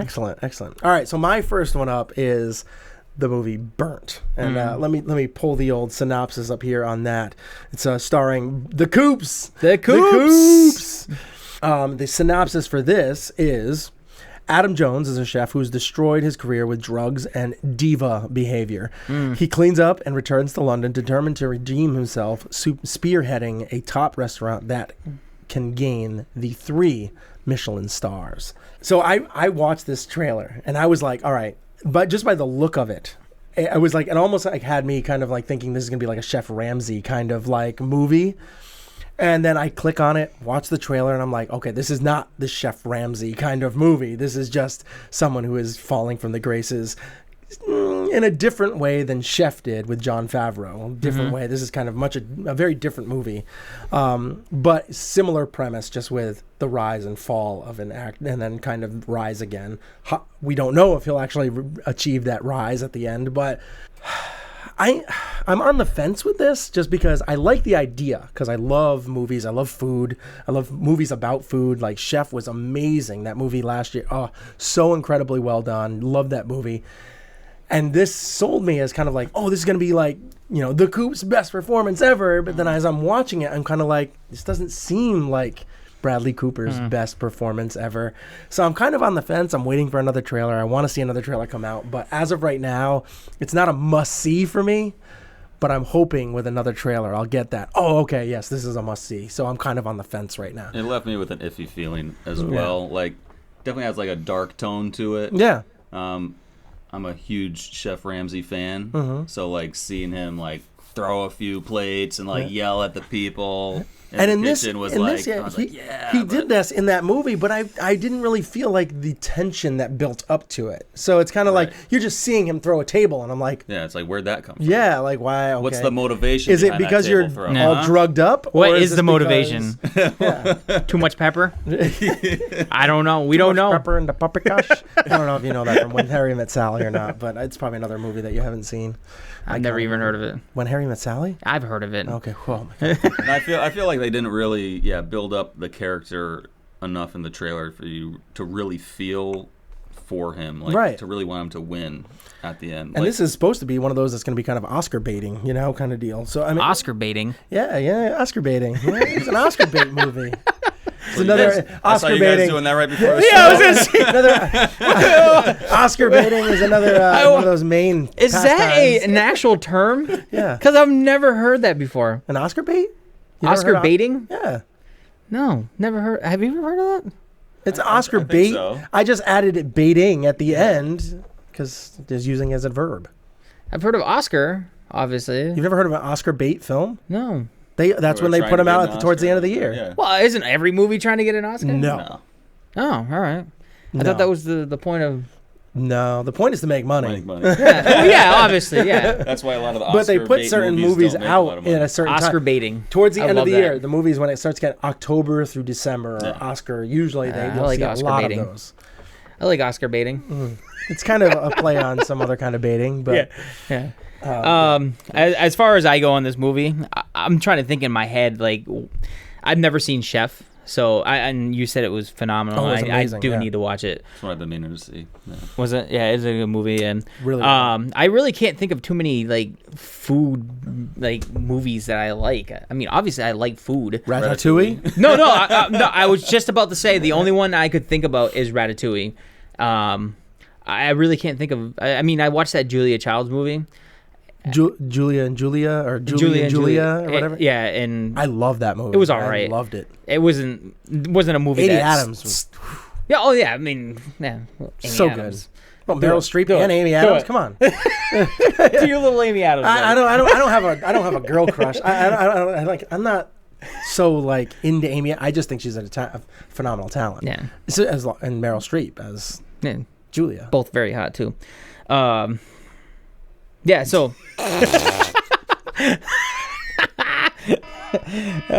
I'm just hoping Bradley Cooper can jump on a train. I mean, he's come. American Sniper is in the middle of it, but he came out with Serena was horrible, and Aloha was a bomb. They just released Hot Wet American Summer on Netflix, and I heard that was really fucking good. I've heard some good things. And I'm looking forward to watching that.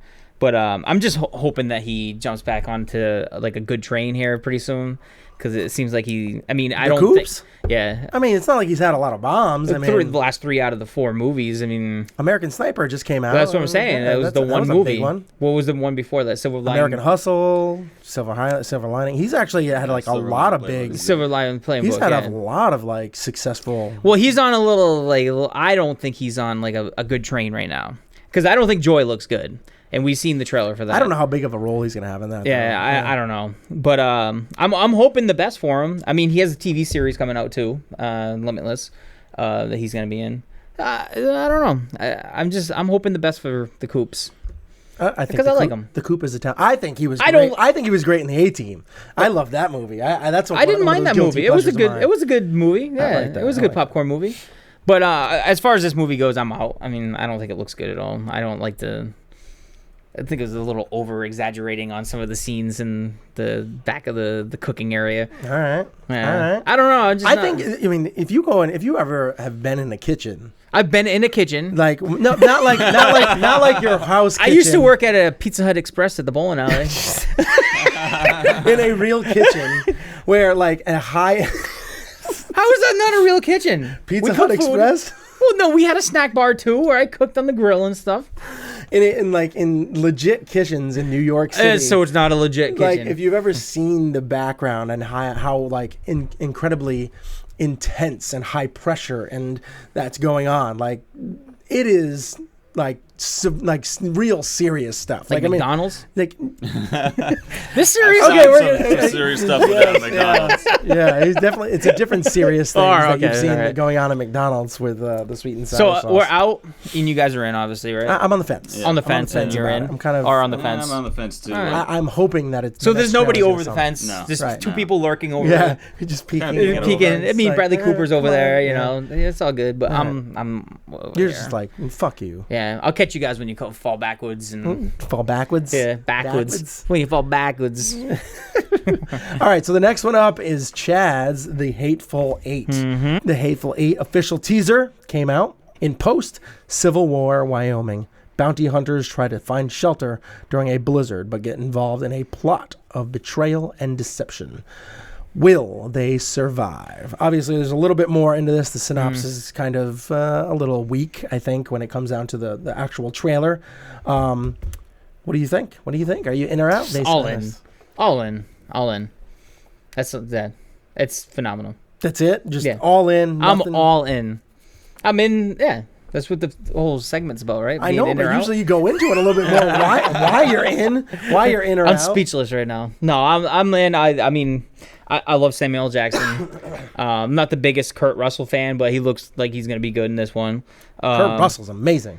I'm just waiting for all the people that are in this movie to see what they're doing in the movie. And there's a lot of good actors in this. Channing Tatum's in. I'm waiting to see what he's going to be in it. I mean, I don't think he was in the trailer. His real name. Yeah, I usually call him Tatum Channing. Always messes it up. Yeah, I always mess it up. You got Jennifer Jason Leigh that's going to be in it, and I think she's a good actress. Did we forget to mention there's a Quentin Tarantino film? Oh, yeah, and of course it's a Quentin Tarantino film, and I believe Django Unchained was the last one, right? I think so. And that movie was... Django was awesome. Fucking really awesome. Yeah, really good. And I'm not always the biggest fan of his movies, but if Django is like a setup for this, Django and it could be really good. And the other one, the war one, I keep on forgetting the name of it.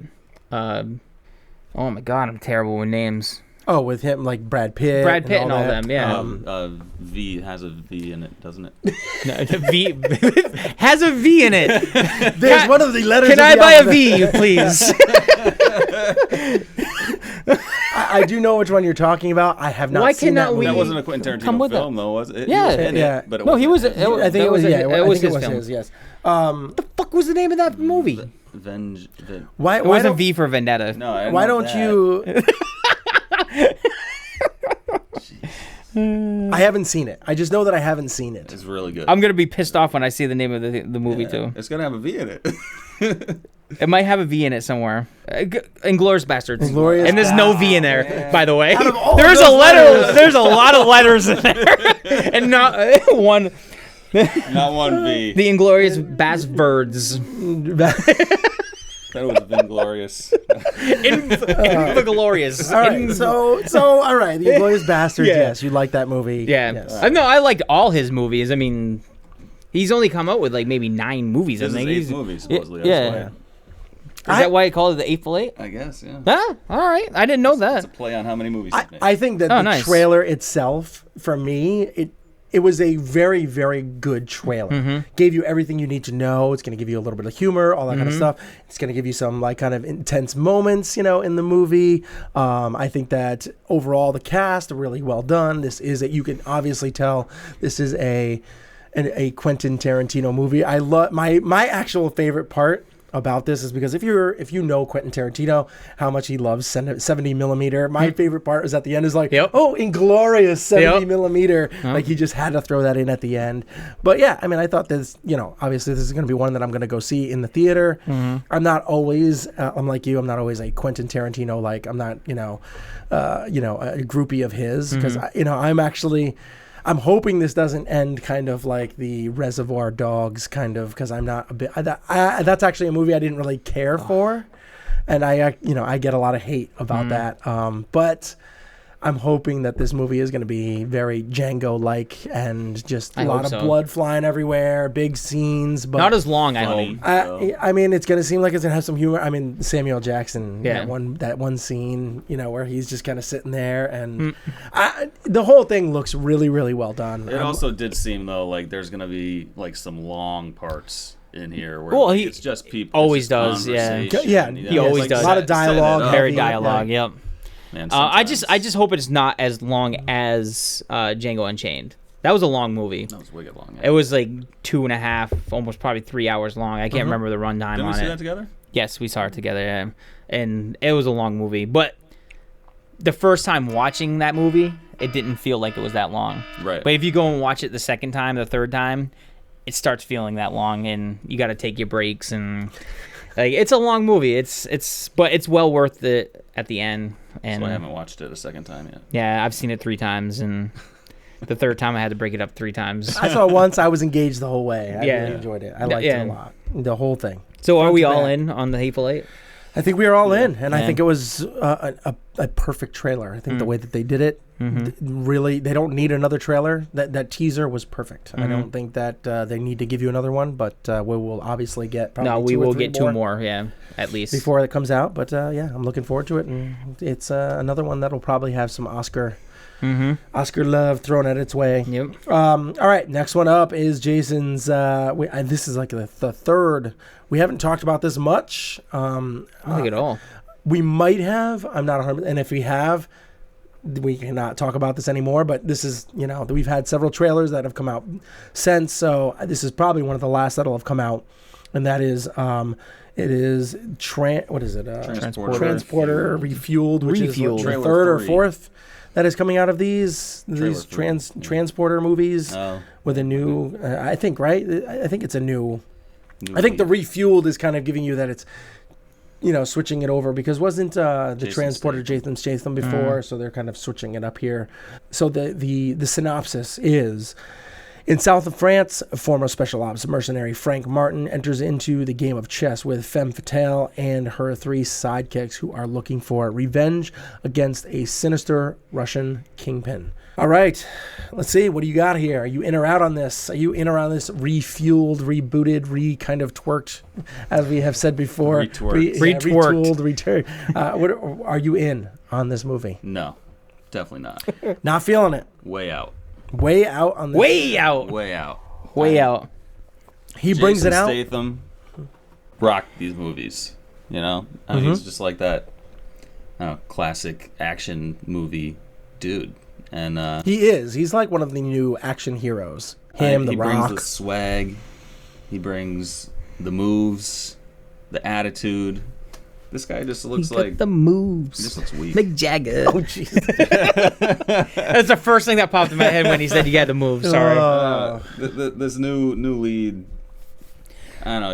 He's good. I mean, I can see how he. I think he's good, and he's gonna be in Deadpool. As the main antagonist. Yep. Seems like. And wasn't he in a TV show that was really popular? No, I don't know. Maybe. I don't know, man. This is about movies. Yeah, I'm sorry. I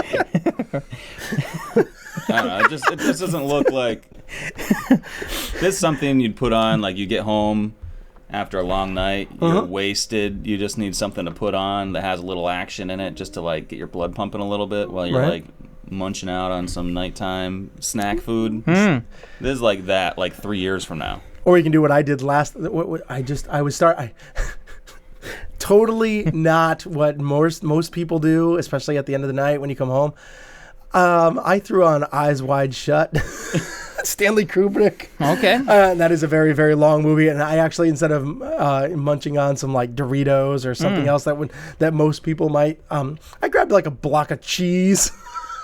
Appropriate. Yeah, very I'm watching Stanley Kubrick's Eyes Wide Shut. So very not, and then I couldn't shut it off because I was like, and I actually had to. I was like, I got to, because this movie is so incredibly long, but I just, it's one of those that you just can't shut off because it's so like, what's gonna happen next? This is so weird, but what's gonna happen next? But yeah, I am usually like the Bad Boys 2-esque kind of like where these movies are kind of like let's watch this fun movie before when I get home at the end of the night, because those are the ones that are on TNT and TBS. This is one of those TNT movies. But that just happened to me recently when I got home, actually just DJing this past Saturday. I think I was like, Eyes Wide Shut. I haven't seen this in a long time. Yeah, definitely not the one that, but it did keep me up way too late. So, all right. As far as Transporter Refueled, what do you think? If they needed to replace Jason Statham, I think they went with the right person for the role. Okay. He fits the role, I think. I didn't see 2 or 3. I've enjoyed the first one. Just wasn't one of those movies where I felt like I needed to see the second and third one, though. Okay. But if you're a fan of the Transporter movies, I think you can kind of be happy with what they replaced Jason Statham with. Like I said, he kind of fits that role and kind of resembles him a little bit, maybe a little younger version of him. But I didn't think the trailer looked terrible, but it didn't look like anything I would go and see. Yeah, I'm kind of in the same way. I mean, it's not a movie that I'm really looking forward to. I think this is one of those that I might eventually popcorn movie. Yeah, I might. I might not. I'm definitely not going to see this in the theater. Yeah. Even if I get a screener for it, I think I'm going to pass. It's one of those that if it comes on Netflix, I might come and see. But as far as the trailer, it's all right. I think this trailer definitely gave you some of the best parts. Whereas, the fights, it gave you the choreography, the fight choreography in this looks good. I will say that. I do think that even the filming of it, like they show you like interesting pans with the camera with the fight scenes. It's like this. I don't know. Jump the car right into the trailer. A little too more hokey for me. I don't know. We'll see. We'll see. So we're all out on this? I think we're all out. I'm way out in the field with you. Yeah. I'm like picking daisies and stuff. I think maybe when it comes to Netflix, I might check this movie out. But as of right now, I'm going on the record right now and saying even if it's on Netflix, my voice is hurting. I'm like, even if it's on Netflix, I'm not gonna watch it. So. Ever? No, totally gone. No. I might check it out at some point in time, but if it's free. Yeah, exactly. Not free because I pay for Netflix. You're paying, but I might say, yeah. We'll see.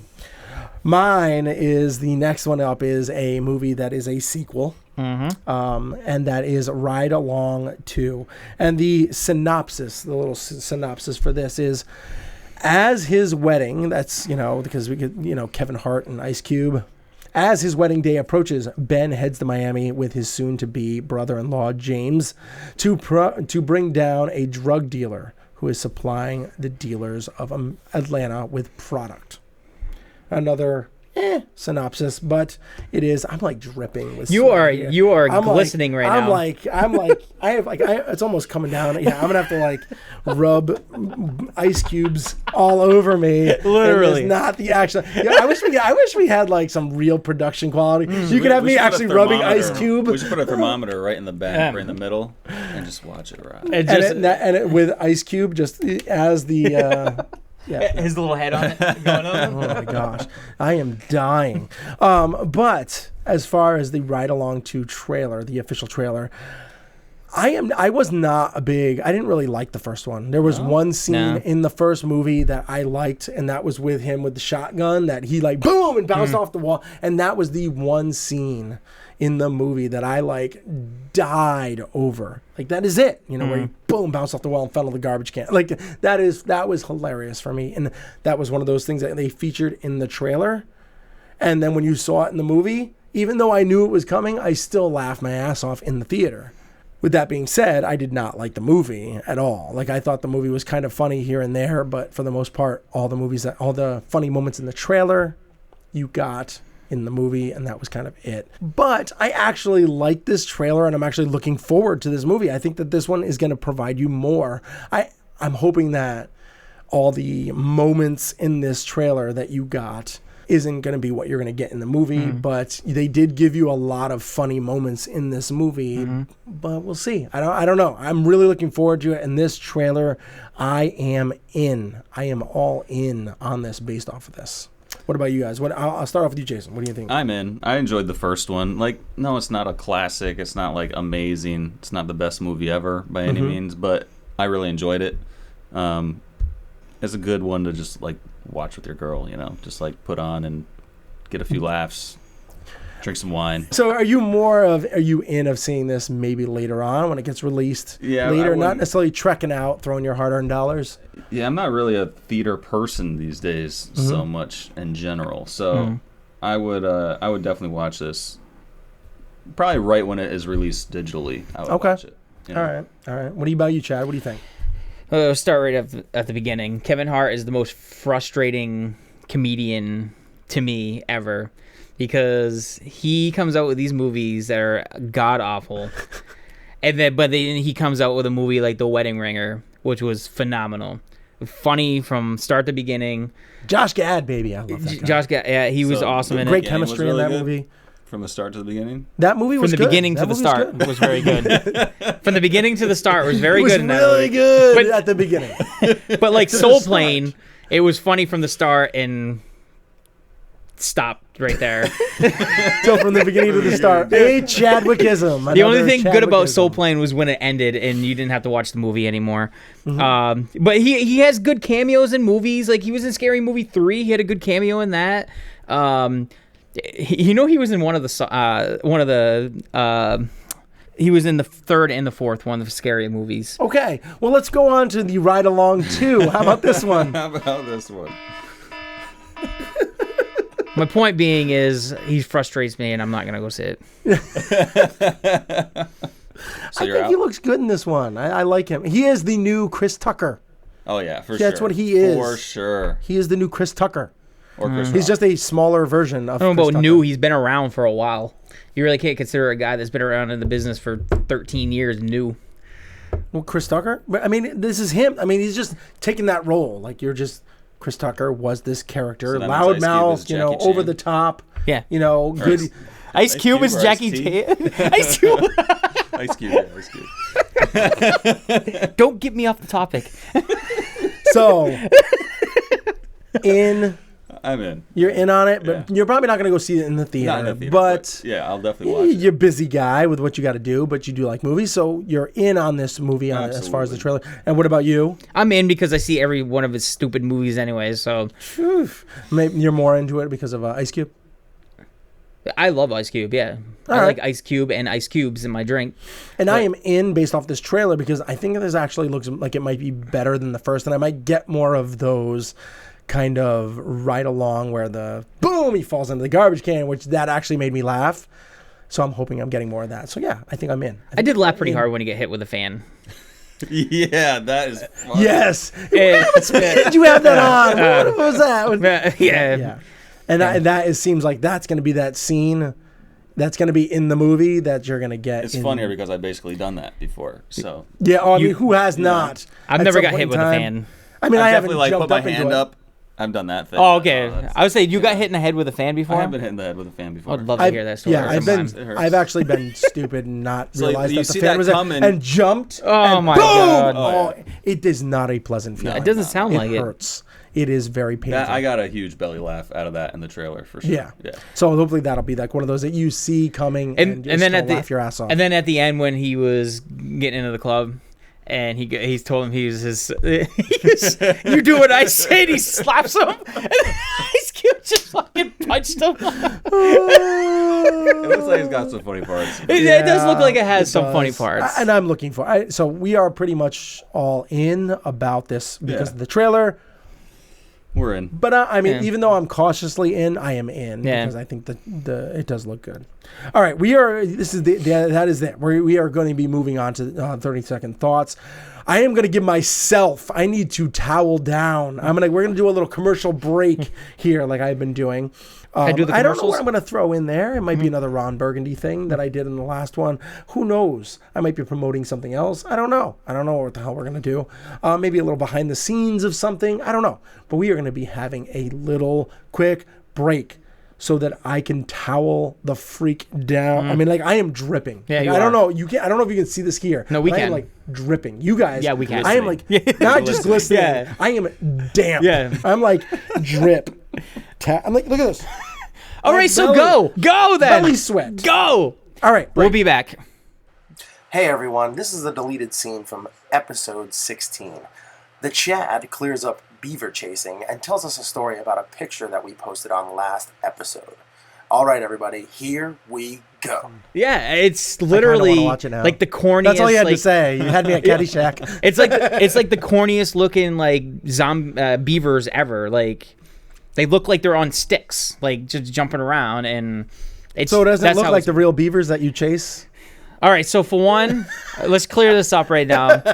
In Maine, it's a good little segue I had there. In Maine, we don't chase beavers. We don't hunt beavers. We trap beavers for the fur, but we don't hunt them. We don't shoot them, and we don't chase them. I didn't say you killed them. But we don't chase them either. It's not just chase them around like in Rocky. Like, it's not a thing. Like the chickens, get in fighter shape. But you got to get more like grizzly bear shape. Yeah. We chase grizzly bears. That's a common practice up there. Moose, we like to chase them around. Do you moose tipping? Moose tipping. No. Moose are very dangerous. They're very large animals. Very dangerous. We used to, as kids, we had them in our backyard every once in a while. And we used to throw rocks at them.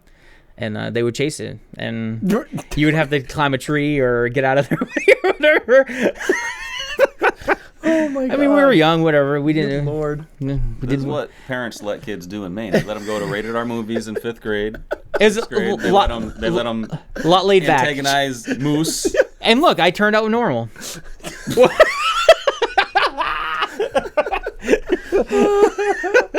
So what is that? You said you wanted to tell a story. About this picture that I post. Hello, everybody. This is story time with Chad Davis. So it's gonna be a while. Buckle up. Try and keep it under 3 minutes. This is gonna be in the D box, by the way. We decided we were gonna go fishing. We took it was me, my aunt, my uncle, and she's kind of my niece. Not really. It's my cousin's daughter, but I still kind of consider her my niece, whatever. So we went out. She's like maybe 7 or 8 or something like that. Okay. So we're going out in the boat. Now, around here, I haven't been out in a boat in a while. If I go, it's out in the ocean, whatever. So everybody gets in the boat, and I was like, I'll push it out. Don't worry about it. So I go to push it out. I jump in. I rolled in, really. I didn't really jump in. I rolled in. I noticed my flip-flop was gone. It's in the water. So I reach over, and I'm reaching over. I swear to God, I think my uncle was oaring backwards to kick the boat away from the shore. And as he's oaring away, I'm reaching for the stupid thing, went right over the edge into the water. underwater. I was under the boat. I thought I was gonna die. So you were, when this picture was taken, you were just happy to be alive. I was. How'd you get under the boat? I was literally hanging on to the side of the boat, like hanging on. And as I was hanging, it was a big boat. Did you end up losing both flip-flops? So I'm hanging on to the boat, and I'm like under water almost, and I'm going underneath the boat as I'm holding on. So I was like, fuck it, I just gotta let go. So I let go. I went under. I get up. I'm expecting, somebody there to like, hey, you all right down there? Nope. My uncle's looking back toward, like, looking for rocks or something. I don't know what the hell he was doing. My aunt was taking pictures of me falling. And my niece... Selfies with Chad. And my niece was laughing on the ground, on the floor of the boat. Nobody was concerned about me at all. They didn't care. Chad Davis almost died in Maine. And you're lucky I'm here right now. Actually, it was only like 2 feet of water, but so this was very like in Robin Hood Men in Tights that it was, huh? This wasn't necessarily. Everybody got a laugh. Yeah, I was soaked for the whole time. You looked wet after this. This I must have was been wet. An after picture. It was that was me looking over the boat to see if anybody was concerned, and nobody was concerned. You looked very happy, like you were having a grand old time. I was laughing because it was funny because I fell in the water. Yeah. I mean, but it is what it is. But we caught 50 fish that day. Holy shit! Yeah, It's a lot of fish. yeah. They're only eat 'em perch. No, I'm not eating fish out of the lakes. They were perch anyway. I don't know. I've never eaten perch, so I don't know how they taste or anything. Not a perch, man. No, they're just small. They're like this big. Like, whatever. Oh my gosh! All right, that was my fun little story. You can edit that out. No, I'm keeping that in. I'm keeping that in. All right, and we are back. Love that commercial break. Yep, that was a good commercial. Good. I like it. And this is what we're gonna do from now on. Every show, a little, and we'll have a little commercial break. I Give us a little definitely refresher. support the cause. Donut hole breaks, Donut holes. Munchkins. Yeah, it was good. Good call on that. Yeah, I like that. I think we should rename Munchkins Minions. We have enough minions now.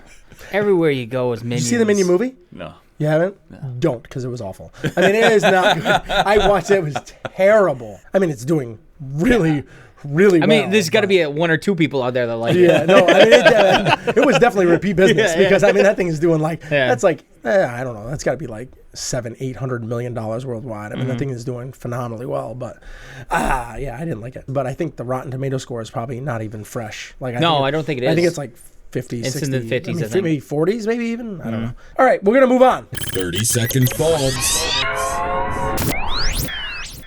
Yeah, 30-second thoughts. 30-second thoughts where we obviously only get 30 seconds to talk about each topic. 30 seconds? 30 seconds each. Not 30 seconds each? 30 seconds each. Wait, 30 seconds between...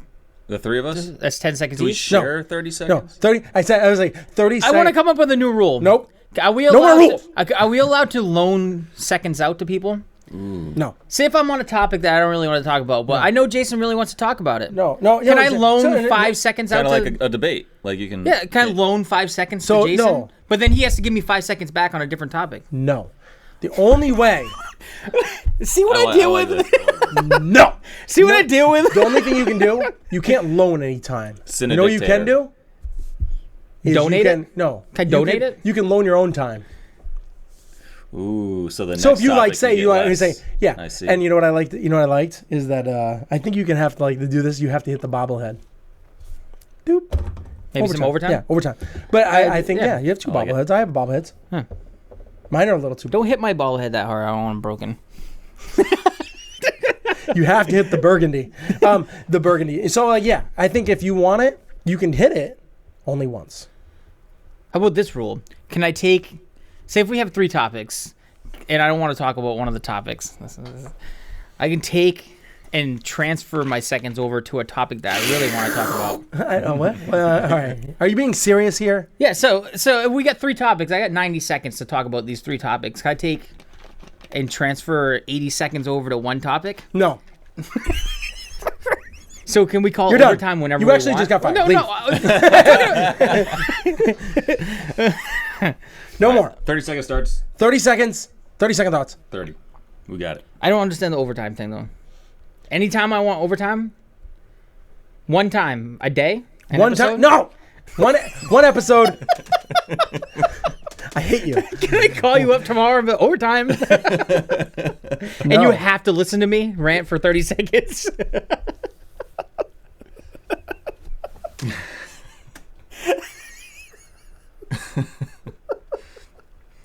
Chad is no longer welcome. 30-second thoughts. Mm-hmm. Jack Reacher 2, starring Tom Cruise, will start filming in November this year, but they have yet to sign the female lead. Until now, possibly. There are reports that the rap that Kobe Smulders is in early discussions to star next to Cruise, Chad's boy. Are you excited for Jack Reacher 2, and would you want Kobe Smulders to be the female lead? I'll start off with this one. In 2, 1. I'm a huge fan of Tom Cruise, obviously, as far as the acting realm goes. Not necessarily his personal side, but I do like him as an actor. Big fan of Jack Reacher, and was a huge fan of him and McQuarrie teaming up for that role. And I was hoping that this sequel was going to get greenlit for the longest time. And as for Kobe Smulders, I don't really like her. I mean, I can't really say I've liked her in any of her TV and How I Met Your Mother. Not barely big, but I think she would be foolish to turn down this role. Yeah. What do you think, Chadwick? You can go in 4, 3, 2, 1. Beep. I'm on the. I like Kobe Smulders. I mean, I've never seen the Avenger movies and stuff, but I don't know if she's good in them. I love this. Even your friends are like putting their hand to face. Is this part of my 30 seconds or? Oh yeah. This is not the one I wanted to take overtime on. Go ahead. Go. I loved her, and I mean, I'm a huge fan of How I Met Your Mother. I still watch it, and I liked her in it. She wasn't the strongest actor in it, but like you said, I think she'd be dumb not to dig it. Who wouldn't want to be in a movie with Tom Cruise? Chad. No, I would definitely want to be in a movie with Tom Cruise. I'd be his best buddy. Me and him shirtless the whole time. So tell me more about the Scientology. I'd be a fan. Yeah, I think, like you said, I liked her in How I Met Your Mother, but I don't think she's like the greatest actor in the world. Okay. All right, Jason, Mr. Dawson. Just checking the second I was still working. Go. Well, if you guys didn't interrupt me, you can go now. No, I think I'm excited to see this movie. The first one I liked. Tom Cruise is a good actor, as crazy, batshit crazy as he is. He is. Kobe Smulders, I can't say I really like I didn't recognize her name when I saw it on the rundown. I had to look her up. I can't say that I can really place her as like, wow, that was Kobe Smulders in that movie, but she's been in some good movies. I think she'd be fine. I mean, why not? Following up, Rosamund Pike, who was in the last Jack Reacher movie. And Rosamund Pike is really, her star it can't be shining any higher than it is right now after Gone Girl. She's on top of her game right now. But yeah, I mean, so this could be, I mean, this is, you have to be stupid to turn down the role. If you Tom Cruise is going to make her career? I don't think he'll make her career because it's tough when you're in but with Rebecca Ferguson in the latest the Rogue Nation, I was like really impressed with their like just chemistry and how her star doesn't really shine because it's not like that's not like really a role. Even in Jack Reacher, it's not really a role that you're gonna have like great dialogue, Academy talk, and all that kind of stuff. But getting your lifting your star up, your star power up, your star quality, that's gonna help when you're in the same. Because I mean, you had Tom Cruise with Emily Blunt. You know, you've had Cruise with Rosamund Pike. You've had Cruise with all of these famous actresses, and now you're going to be the next leading lady. So it's got to help your star power a little bit. For sure. I don't know. Yeah. All right, next one up. At the D23 convention, Disney gave us a little bit more info about the movie Moana. As we found out a little while ago, The Rock is going to be in the movie as Maui, I think his name is, and he was also on the panel. Well, you got to know a little bit more about his character Maui and how big of a role he'll be playing. What are your thoughts? I know Chad is really excited about this movie. He was kind of talking to me about it, how pumped up he was kind of getting about D23 information. What are your thoughts? What are your thoughts about this? I couldn't have picked a better person to be in it. The Rock wanted to be in a Disney movie. He wants to be part of that family. If you follow him on Instagram, or he does Instagram, he is always talking like he wants to be part of that family, and it's a perfect role for him because he's half Samoan and half black, so it has that little background for that movie. And I guess the character is gonna kind of look like him too, and have all the tattoos and big tattoos are gonna move and stuff. And it's gonna be. I think it's gonna be a real fun movie and have a really good moral behind it. And I'm glad they're getting all the natives into it too, and actually getting them to get their input into the movie. Unlike Aloha did and didn't ask anybody and had all white people and forgot to hit Ron Burgundy. What do you think, Jason? I don't really know anything about this movie, unfortunately, but I will say The Rock is just killing it right now, and I think his acting chops have gotten a lot better, and I think he's a good choice. He is more than just a serviceable actor now. Yeah. He's a good actor. Yeah. I mean, he can actually hold his own. As everyone knows, I love The Rock. I mean, I am all for him being brought into any franchise, any new movie, anything. I think he just has that charisma that most people do not have. I mean, it's one of those things. I am glad to hear that he will have a significant role in this. It seems like his role, and you're going to see him grow throughout the movie too, which is awesome. I mean, it's not really him; it's a cartoon, and it's animated, and all that, but still, you're going to see him, and I think that's going to be kind of important. Is like he's got this great voice, and I want to see how he can use it in this movie, because obviously you're going to see like pain and like growing and being kind of like joy with his daughter or whatever. I am really looking forward to see how this goes. I want to get more information. I want to see some more stuff from this, and I want to actually see like some clips. I'm looking forward to it because I didn't really like a lot of the the other like Mulan and all that kind of stuff, like Disney animated. I couldn't really connect with those as much as I did like even like The Little Mermaid, Lion King, all those kind of things. I didn't really connect. This one I think I can. So I'm looking forward to it. What's that? The Little Mermaid and The Lion King. I love those movies. No, I connected with those more than I did with. I thought the same thing. I misread that. I figured I just misread it, so that's why I didn't say anything. I was like, how the hell can you not connect to the Lion King, Mermaid, Aladdin more than I did. Well, you were a mermaid at one time? And Mulan. You were a mermaid at one time? Yeah, I was me and Aquaman. And you talking crabs and stuff? Yeah, all right, okay. Yeah. That makes sense. We jam. All right. I was the DJ. Yeah. Under the sea. He was the hidden animated thing in the background. Oh, there you go. Of the one panel. What was the cartoon that had the DJs in it? The one with Will Smith, the Shark Tale. Oh. They actually had the reggae like squids. Reggae squids. All right. Also at D23, we got some new Star Wars stuff. A picture of some of the cast in costume. We also got some info straight from the president of Lucasfilm, Kathleen Kennedy's mouth. Rogue One takes place before the events of Star Wars: A New Hope, and will be a departure from the saga films but have elements that are familiar to the Star Wars universe. It goes into a new territory, exploring the galactic struggle from a ground war perspective, while maintaining that essential Star Wars feel that fans have come to know. Gareth Edwards is such an innovative director, and I'm so excited to be working with him on this extraordinary ensemble cast he's selected for Rogue One. The cast list is Felicity Jones, Diego Luna, Ben Donnie Yen, Jiang Wen, Forrest Whitaker, Mads Mikkelsen, and Alan Tudyk, who plays performance capture character in Rogue One, according to reports, and Riz Ahmed.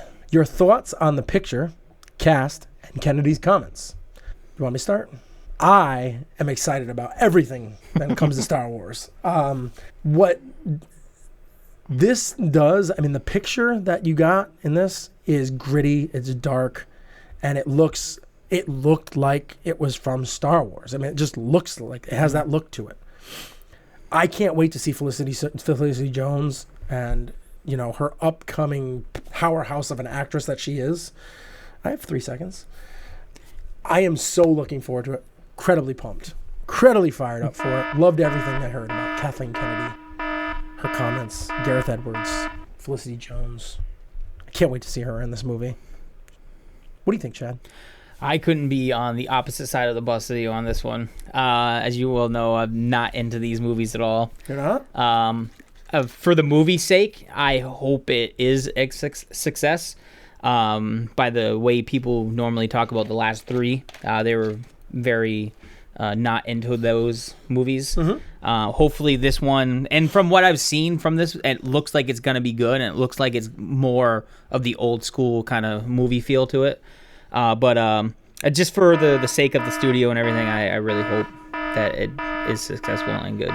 It will be successful, but Disney now, man. Good. Yeah, it'll be good. Yeah, I think all the new Star Wars stuff is just going to be like miles above and beyond the older stuff. Well, the last three at least. So I'm definitely excited for the whole reboot of the franchise. I think it's going to be, if it's anything like the reboot of the Star Trek stuff, it's going to be incredible. Yeah, I couldn't agree more. I think that overall, with the way that Disney is taking over this franchise, the look that we got with the trailers so far with Star Wars looks so much better in just quality in general. Like, it doesn't look as... I mean, you go back and you look at the trailers for even like the Phantom Menace and all that kind of stuff. They looked okay, but you could see there was so much CG. Yeah. This, you can see things and they actually look real. There's just like an authenticity to them. And it's not even necessarily the CG versus not CG. It's just like the feel of the movie. Like, the last three... It doesn't help when you have George Lucas directing, who's not a very good director. I mean, they tried to... I don't know, they cheesed it up on the last three, like, way too much. They tried to make it way too, maybe, family-friendly or whatever they were trying to go after. I mean, the new ones, they're going to be family-friendly, but, you know, they still have some grit to them. So. Yeah. I mean, a couple of those older ones are so dark. Yeah. Even the way they were shot in the... where was it? What's the land with all the Ewoks? I can't remember. But where they is that Endor? I think it is. Sounds familiar. So when they're all there and you're having, you know, even in that, and it's all sunny and bright out, it still seems kind of like dark, you know, like just the feel of it. And I'm so looking forward to everything about it. I just can't wait. I cannot wait to see this next movie. I want to go as many people as possible. I'm waiting for those tickets to be sold. I want to go out and go to the AMC theater and sit in those nice recliners, getting ready for it. I'm so pumped. All right. Time to move on. Random rants and rave reviews. What do you want to talk about, man? I have a feeling I know what you want to talk about. I got two small things I want to bring up. Okay. The first one, I already warned you guys. I didn't want to throw it onto you guys, but I appreciate that. Real short right here. I mean, I was involved in music. Obviously, you guys are still involved with music. And music is a very big part of a lot of movies. I just want to see what you guys is... It doesn't have to be your three favorite, but three of your most liked soundtracks. I have like so many. I say we just go in a circle here and just go one at a time and just rattle them off and name a couple songs from that really makes it stand out for you. You don't have to go through the whole soundtrack. Just... You know, when you think of this movie, what song do you think about? Or if there's a song that makes you think about that movie, like... I have so many. I mean, I'm just gonna go rattle off a couple of here. Just want to rattle off a couple names. These aren't my top, but there was one. So you're going against my rules right now. Yep. Because you go against mine all the time. I don't ever go against your rules. I always just stick to the rules of the game. You stick to the rules of this game. Do you know? We're going one at a time. Do you really? Yes. We're going one at a time. Don't. We're going in a little circle, and we're going to make this I'm short gonna and rattle sweet, off a few right now. I'm going to go first, all right? We're going to go. My first one is going to be Space Jam. I was going to... All right, okay. I'm going to go Space Jam just because that was a phenomenal soundtrack. You got R. Kelly. You had I hit 'em high, hit 'em high, hit 'em high. You hit 'em low. Yeah, you had all those rappers in there. It was just awesome. You had Fly Like an Eagle from Seal. I Believe I Can Fly. I Believe I Can Fly. You had For You I Will. Quad City DJs with Space Jam. It's I mean, that soundtrack was awesome. So you had Buggin' on there. Yep, you had Buggin' on there. Yep. Yeah, I got the list right in front of me too, and some good stuff. Salt and Pepper was on it. Yeah, it was awesome. Jason, you're gonna go in first. So I'm gonna choose the Matrix soundtrack. Okay. Ooh. As one of mine. Had Spy Break, which was like the quintessential like techno, but like I don't know. It's on par with like Sandstorm in my book. Wow. Or, like just like techno crazy dance feel. Some other key ones on there: Dragula, My Own Summer, great song. Deftones. Dragula was on there, Yeah. really? Yeah. Wow. It was the remix, though, right? Actually, the song that got me to buy the soundtrack when I saw the movie, I immediately went from the movie theater because I think I saw it in the afternoon to the record store when they had those. And bought the soundtrack right away because of "Wake Up" by Rage Against the Machine and Wow. the closing credits. It was just like he like flies up and it's like the guitar comes in. I was like, "What the hell is?" I had never heard it before, and that just totally. And I'm looking at your list here too, and Duhas. Yeah, That was a big song too, Huge. and that was on there too. Wow. Shane, your first one. My first one, I'm gonna go with something that I might get made fun of. It's called "What Women Want" Oh, come on! No, I'm just kidding. because it has classic wedding music, classic music. It has a lot of Frank Sinatra, like "I Won't Dance," "I've Got You Under My Skin," Bobby Darin, "Mac the Knife" is one of my favorite songs of all time. Sammy Davis Jr., "Something's Gotta Give." The only problem with this soundtrack is that it threw in a couple of songs that just did not make sense. I mean, it made sense kind of in the movie, but it just doesn't make sense to have this in those. Is Meredith Brooks' "Bitch"? It had that on there. That's a good song. It is, but it doesn't make sense in this with all these others. And then it also had "What a Girl Wants" by Christina Aguilera. Both really good karaoke songs. I might have to bust that out on Friday. I'm going to do karaoke on Friday. There you go. I might have to bust one of those songs out. It has all of those like classic, just great songs by all these great singers back in the day. And then you have those two that are just kind of thrown in there, and it's kind of like, I mean, they're fine for what they are. It does. It did. Like, it did make sense in the movie. But, yeah, that is one of my, and I actually have that soundtrack upstairs. I was actually just looking through it the other day. I was like, and I still play a lot of those songs at weddings, like during like cocktail hour, like weddings, or like the dinner reception and stuff like that. I'll play those from time to time, especially Mac the Knife. I love that song. Love it. My second movie, I'm going to go with probably one of the most noticeable songs that are in a movie for me. I'm going to go with Rocky IV. Just because of Eye of the Tiger. The second that song plays, that's the first thing everybody does. Like, the song starts playing, everybody's like this. Come on, let's go. Let's fight. But you really don't want to fight. You just want to dance. Dance fight with people. You know? You want to run up and down steps. Yeah, you want to put your hood on. To the You want stairs. to. Yeah, it's like one of those songs, and plus it has John Cafferty and the Beaver Brown Band, which I love, and Survivor. You're always talking about beavers. I know everything I talk about. And then Kenny Loggins and Gladys Knight, and it was a good soundtrack. I liked it, but Eye of the Tiger just put it over the edge. Okay. What about you, Jason? You got anything else? I'm gonna have to go with the one that I might get made fun of with as well. Romeo and Juliet.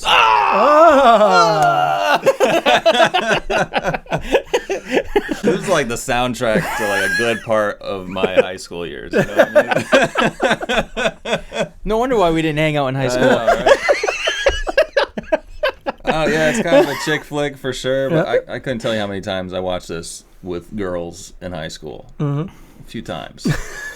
Not a soundtrack you were bumping in your car driving around, or maybe. Sometimes. Yeah. Okay. Some of it. Right. Some of it. Like, Okay.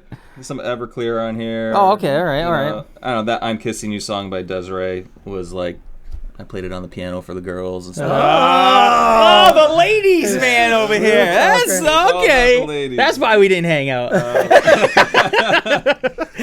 don't know. Yeah, looking at it, I mean, there's definitely I respect that. some questionable stuff on here, but you know what?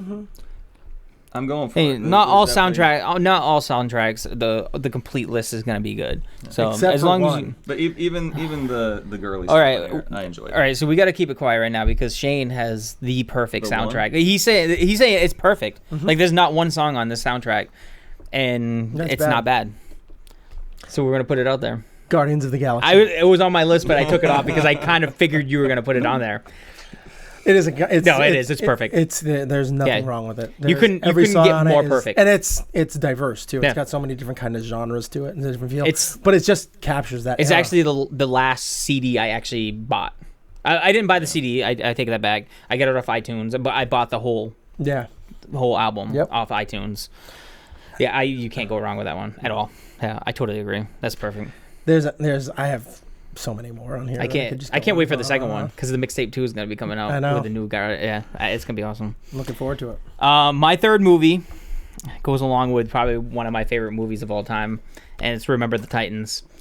It's just chock full of old school, 70s and 80s music, and every time I hear Ain't No Mountain High Enough, I instantly think of Guardians the of the locker Galaxy? room. No. I instantly think of the locker room scene and them just singing it, and that's how they kind of got together, and that's what brought them all back together. And Spirit in the Sky, they used it in multiple movies. Guardians of the Galaxy? So Guardians of the Galaxy pretty much stole this. And every time and he's one of my favorite artists of all time. Every time I hear Fire and Rain, it kind of just brings that kind of weepy eye to me because that's when Gary Bertier gets injured, and it's a very sad moment in my life. But that was my third one. Who do you got for a third one? I think you got a good one. I'm gonna do Dangerous Minds. Yes. Yes. Oh, that is a good one. Mm-hmm. I totally forgot about that one. Yeah. Which I remember I was on a Boy Scout retreat to Millstone, actually, power plant. Oh, wow. Yeah. My brother works there now. That's where I got a sixth toe on 1 foot. But I remember I recorded it from like the top 9 tonight or whatever from Q105. Had it on my boombox in the tent and just listened to it over and over again to memorize the lyrics. Oh, wow. So that was definitely a good one. Also has what else on here? Dude, my second favorite track on that is Feel the Funk by Immature. I used to rock that all the time. I think Gangsta's Paradise alone just that alone. It's like the Rocky, like with that theme song. I have a couple others. I have to mention a couple of Playing Against the Rules here. I have to mention a couple of close Saturday Night Fever. They're classic with all those Bee Gees. If you're gonna go there, you gotta go Grease. You Should Be Dancing. Grease could be another great one. Night of the Roxbury. Lion King, Aladdin, Little Lion Mermaid. King was my fourth. Yeah. Titanic. Pulp Fiction. Titanic. Yep. Pulp Fiction had a great one. Animal House. Back to the Future. A lot of those movies. I have two that I kind of have as 1A, 1B. They're Hour? Very different. They're very Rush different. Hour? No, they're very different. One is a movie that I've seen this year, and that is Dope. Yep, With, that was a good Slick soundtrack. Rick, Humpty Dance, Hip Hop Hooray, Scenario, all those great songs that just had me kind of bumping around in my seat the whole movie. Like if I wasn't engaged in the movie, they were playing some kind of song, and I was kind of yeah, and it flowed so good with the movie too. It did. It was so great. But probably my favorite soundtrack of all time is Mary Poppins. Nice. I can't hate you for that. I love that movie, and whenever I hear any of those songs, like "Go Fly a Kite" or "Supercalifragilisticexpialidocious," that whole thing, "Spoonful of Sugar," all of those, they're just so great. They're just they just bring back happy memories. And now that I have kids too, it's you can sing those with the kids. I was playing it in my car the other day, and the kids were all jumping around and stuff. It's a lot of fun. It's just such a happy movie. And I know this is going to be bad because you're just going to make fun of me, but Pitch Perfect had a good soundtrack too. Did they? I wouldn't. I don't know. I mean, Anna Kendrick Cups blew up. It was all over the place, and the music all through that movie was good. I'm gonna have to add Jurassic Park. Ooh. Yeah. And Save the Last Dance. All right. Okay. Save the Last Dance. You can do it. Put your back into it. Yep. And Be Faithful was on that too, right? What was the Ice Cube movie? Players Club. Also, Get It On Tonight was on there. Only You. Oh, Get on. Murder She Wrote. Is that by Keith Sweat? Get It On Tonight? Yeah, Get It On Tonight. That was Keith. No, that was Montel Jordan. Oh, Montel Jordan. That's right. And You Know What's Up by Donnell Jones. You Make Me Sick by Pink. Shining Through by Frito Starr and Jill Scott. Wow. So good. So good. Bad Boys had a good soundtrack too. That's true too. Yeah. There's a lot of good movies. DeBrat on that one. DeBrat was on that. DeBrat. Notorious B.I.G. was on it. Listen to the B-side. How do I remember that? I don't know. I have no idea. Jeez. That's bad. All right, and then, so this one's going to take a lot shorter here. But I just want to let Jason know that we do have a contest for a charity we're doing for the Star Wars movie that's coming out. I forgot to ask Doug the last episode. But obviously, you don't have to pay today. We we're gonna be starting a jar here pretty soon and be putting money in it and stuff. But it's $20. You get a bid, and whoever the closest is to the opening weekend of Star Wars domestically. Okay. Whoever you can go over, you can go under, as long as you're closer than anybody else. You get to pick the charity or the GoFundMe. What do we go? 2 decimal points? Yeah, I got it right here. We are going 2 decimal points. Do I get to see what other people have? Yes, you can if you want. I got the list right here. There's 3 of us. All right, and that's in millions. Yeah. It's not gonna make $287. What weekend is it opening? December 18th. I'll give you a little where my head was at. You also have the chance of snow because it's in the winter. So if the snow hits New England, that takes a lot of money away. But yeah, he still went way over. I was like, no, this movie's. I'm like, there's gonna be lines wrapped around every building. People are gonna be wanting to go into Target and be like, can you play Star Wars? They are.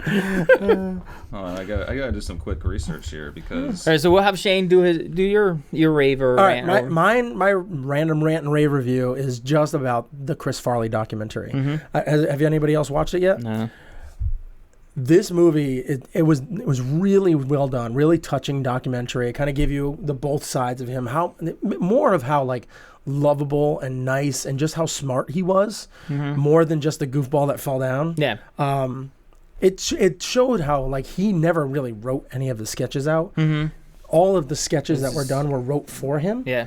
And he just put his own touch into them. And on top of that, he just showed how many lives that he touched throughout the whole thing. It was really cool to just see how all these other characters, like especially Bob Saget, like I would have never thought that him and Bob Saget had like some kind of connection, or him and Jay Moore, or like him, Mike Myers, and all these characters that about him and Adam Sandler, David Spade, and all that kind of stuff, but you don't know about all these other characters. Like him and Mike Myers had a really good relationship. I don't know, it's just so incredibly. It was really touching to see the whole thing. It also kind of gave you a little bit of the darker side of him, didn't go into it too much, but you got the feeling of it. You could always feel throughout the whole movie like something wasn't really right, and like that way that they panned in on him at certain points. Like, see, that's why wow. I refuse to watch it, because I don't want to know that side. It wasn't bad though. It was touching, and when you left the movie, you were kind of like, man, I wish that guy was still alive. Yeah. Like, I really would like to see what he would be up to now. Like.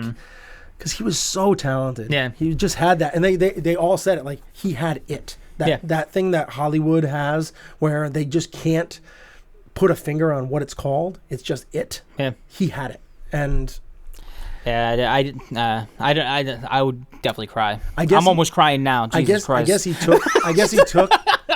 He took the news of Tommy Boy because it didn't do well with the critics. Oh, he probably took it and real it didn't hard. He took it really hard. He actually ended up going back into rehab after that. And then he came back out and they did Black Sheep, and they said they tried and replicate it, and it didn't work quite as well, but it was okay. Yeah. And he obviously did a couple other movies as well, but it sucks. Yeah. It sucks. I would love for that guy to be alive. He's so talented. He's so funny. Imagine what he would have gave us now. Yeah. He was so good. So, all right, so am I going to do my prediction? Yeah. So we have, the other predictions are 287, 305, and 277. All of those are just way ridiculous. Yep. Like, way ridiculous. Wow, man. It's only going to do marginally better than Jurassic World, I think. Which I think it will beat Jurassic World just because of the change in the look and feel of it. I think it's got a lot of people really excited. I'm gonna have to go like. What was Avatar opening weekend? No, it was like 70 million. Oh, really? It wasn't that much? No, the number one is Avengers. No, Jurassic World just beat it, right? Yeah, because it's at 208. What did Avatar just have a bad first week and then it just like it stayed at, it was like between like 70 like 70 to like 100 and then back down to like 50. It stayed at 50, between 30 and 50 for like 15 weeks. Oh, okay. It just had a long run. Long run, yeah. I want to go in like the 220 to 225 range, I want to say. Really? I might go as low as like 215, though. I don't know. I haven't heard about a movie that's had this much hype about it in a long time. I know. And Jurassic World didn't even seem to have that much hype about it. Right. And it did 208. But I mean, you look at like the Harry Potter movies, the Batman movies. Movies are coming back, though. That's what I'm saying. They're making a comeback. Toy Story 3 even. I mean, some of these movies are just like enormous and have done nothing. You know? Well, I wouldn't say nothing. Well, compared to 305, that's he needs counting on Snow being there. I think is that $305? No, the rest of them are millions. That's in that's how much dollars. That's how much a ticket to opening night on StubHub is going to be. Destroy the record. I think there's so much hype about this movie that people are going to be like. I think you're going to have theaters. The whole theater, they're going to get rid of every movie and they're just going to be playing Star Wars. I say these are the prices for the ticket on StubHub for opening night after they get sold out. Because I really think this movie has so much hype around it that I think and the Star Wars fanboy you're talking goes from kids that are 5 years old all the way to adults that are in their 60s. So I mean, there's such a wide group of people. I'm going 222. 222 point what? 0.2. 0.20? 0.22. I like that. Twos. I like that number. All right. 222222. Yep. All right. And that's, you're in. Yeah, because I think I'm still going to be the closest. All right. Well, that's the whole point of it. Yeah. Hopefully you think you're going to be the closest. But I think I'm going to be the closest. I think I'm going to be the closest. What did you do? 287. 287. I have a feeling it's going to break. That's right. so I think it's going to like go banana. I think it's if it's good, like if it's actually good, it's going to break Avatar's record. Here's a question though. Seriously, can they show it in enough screens to hit that number that you're talking I think about? so. I think they're going to do it exactly what they're going to be showing it in 3 or 4 screens. Because you got to. I mean, Well, they do already in a lot of places. Well, most movies get 10 screens. Most people get when big Jurassic movies get 2 World screens. opened, it was on 4,274 theaters. Yeah. So that's just the theaters. Yeah. So I mean, you're talking Probably got 2 screens in each theater. Well, I mean, you're talking. I really think that you're going to have like Westbrook, and I think they're going to just for a week. They're just going to gut every movie. Like they're not going to have other movies. Like they're not going to do that. They're going to. I guarantee they only have like 1, maybe 2 theaters that are available to other movies. Because especially opening weekend. I was going to say Thursday night when it actually opens, it'll be shut down to just Star Wars. But over the weekend, I don't think they can shut it completely down. No, you have a theater or 2. There's just not that much new stuff coming out. I think maybe 3 tops. 3 theaters in each theater. 3 screens in each theater. Let's see what comes out that weekend. Yeah. You have the... Wait, what is this? You got to scroll way down. You have Sisters and Star Wars The Force Awakens. Alvin and the Chipmunks. And then before that, you have In the Heart of the Sea, which I think comes out next year. And a bunch on Christmas Day, though, which is a week after. Yeah. But, all right. So you have Krampus coming out 2 weeks before, and In the Heart of the Sea, which is coming out on December 8th, but I think it actually got moved to next year. And Sisters opens up the same day. Sisters? Sisters got to get a screen. 1 screen. So the guys are going to go see Star Wars. The girls are going to go see Sisters. No, girls are going to go see Star Wars, too. That shit is fucking... Some of them, yeah. But all of them. Oh, man. Not all of them.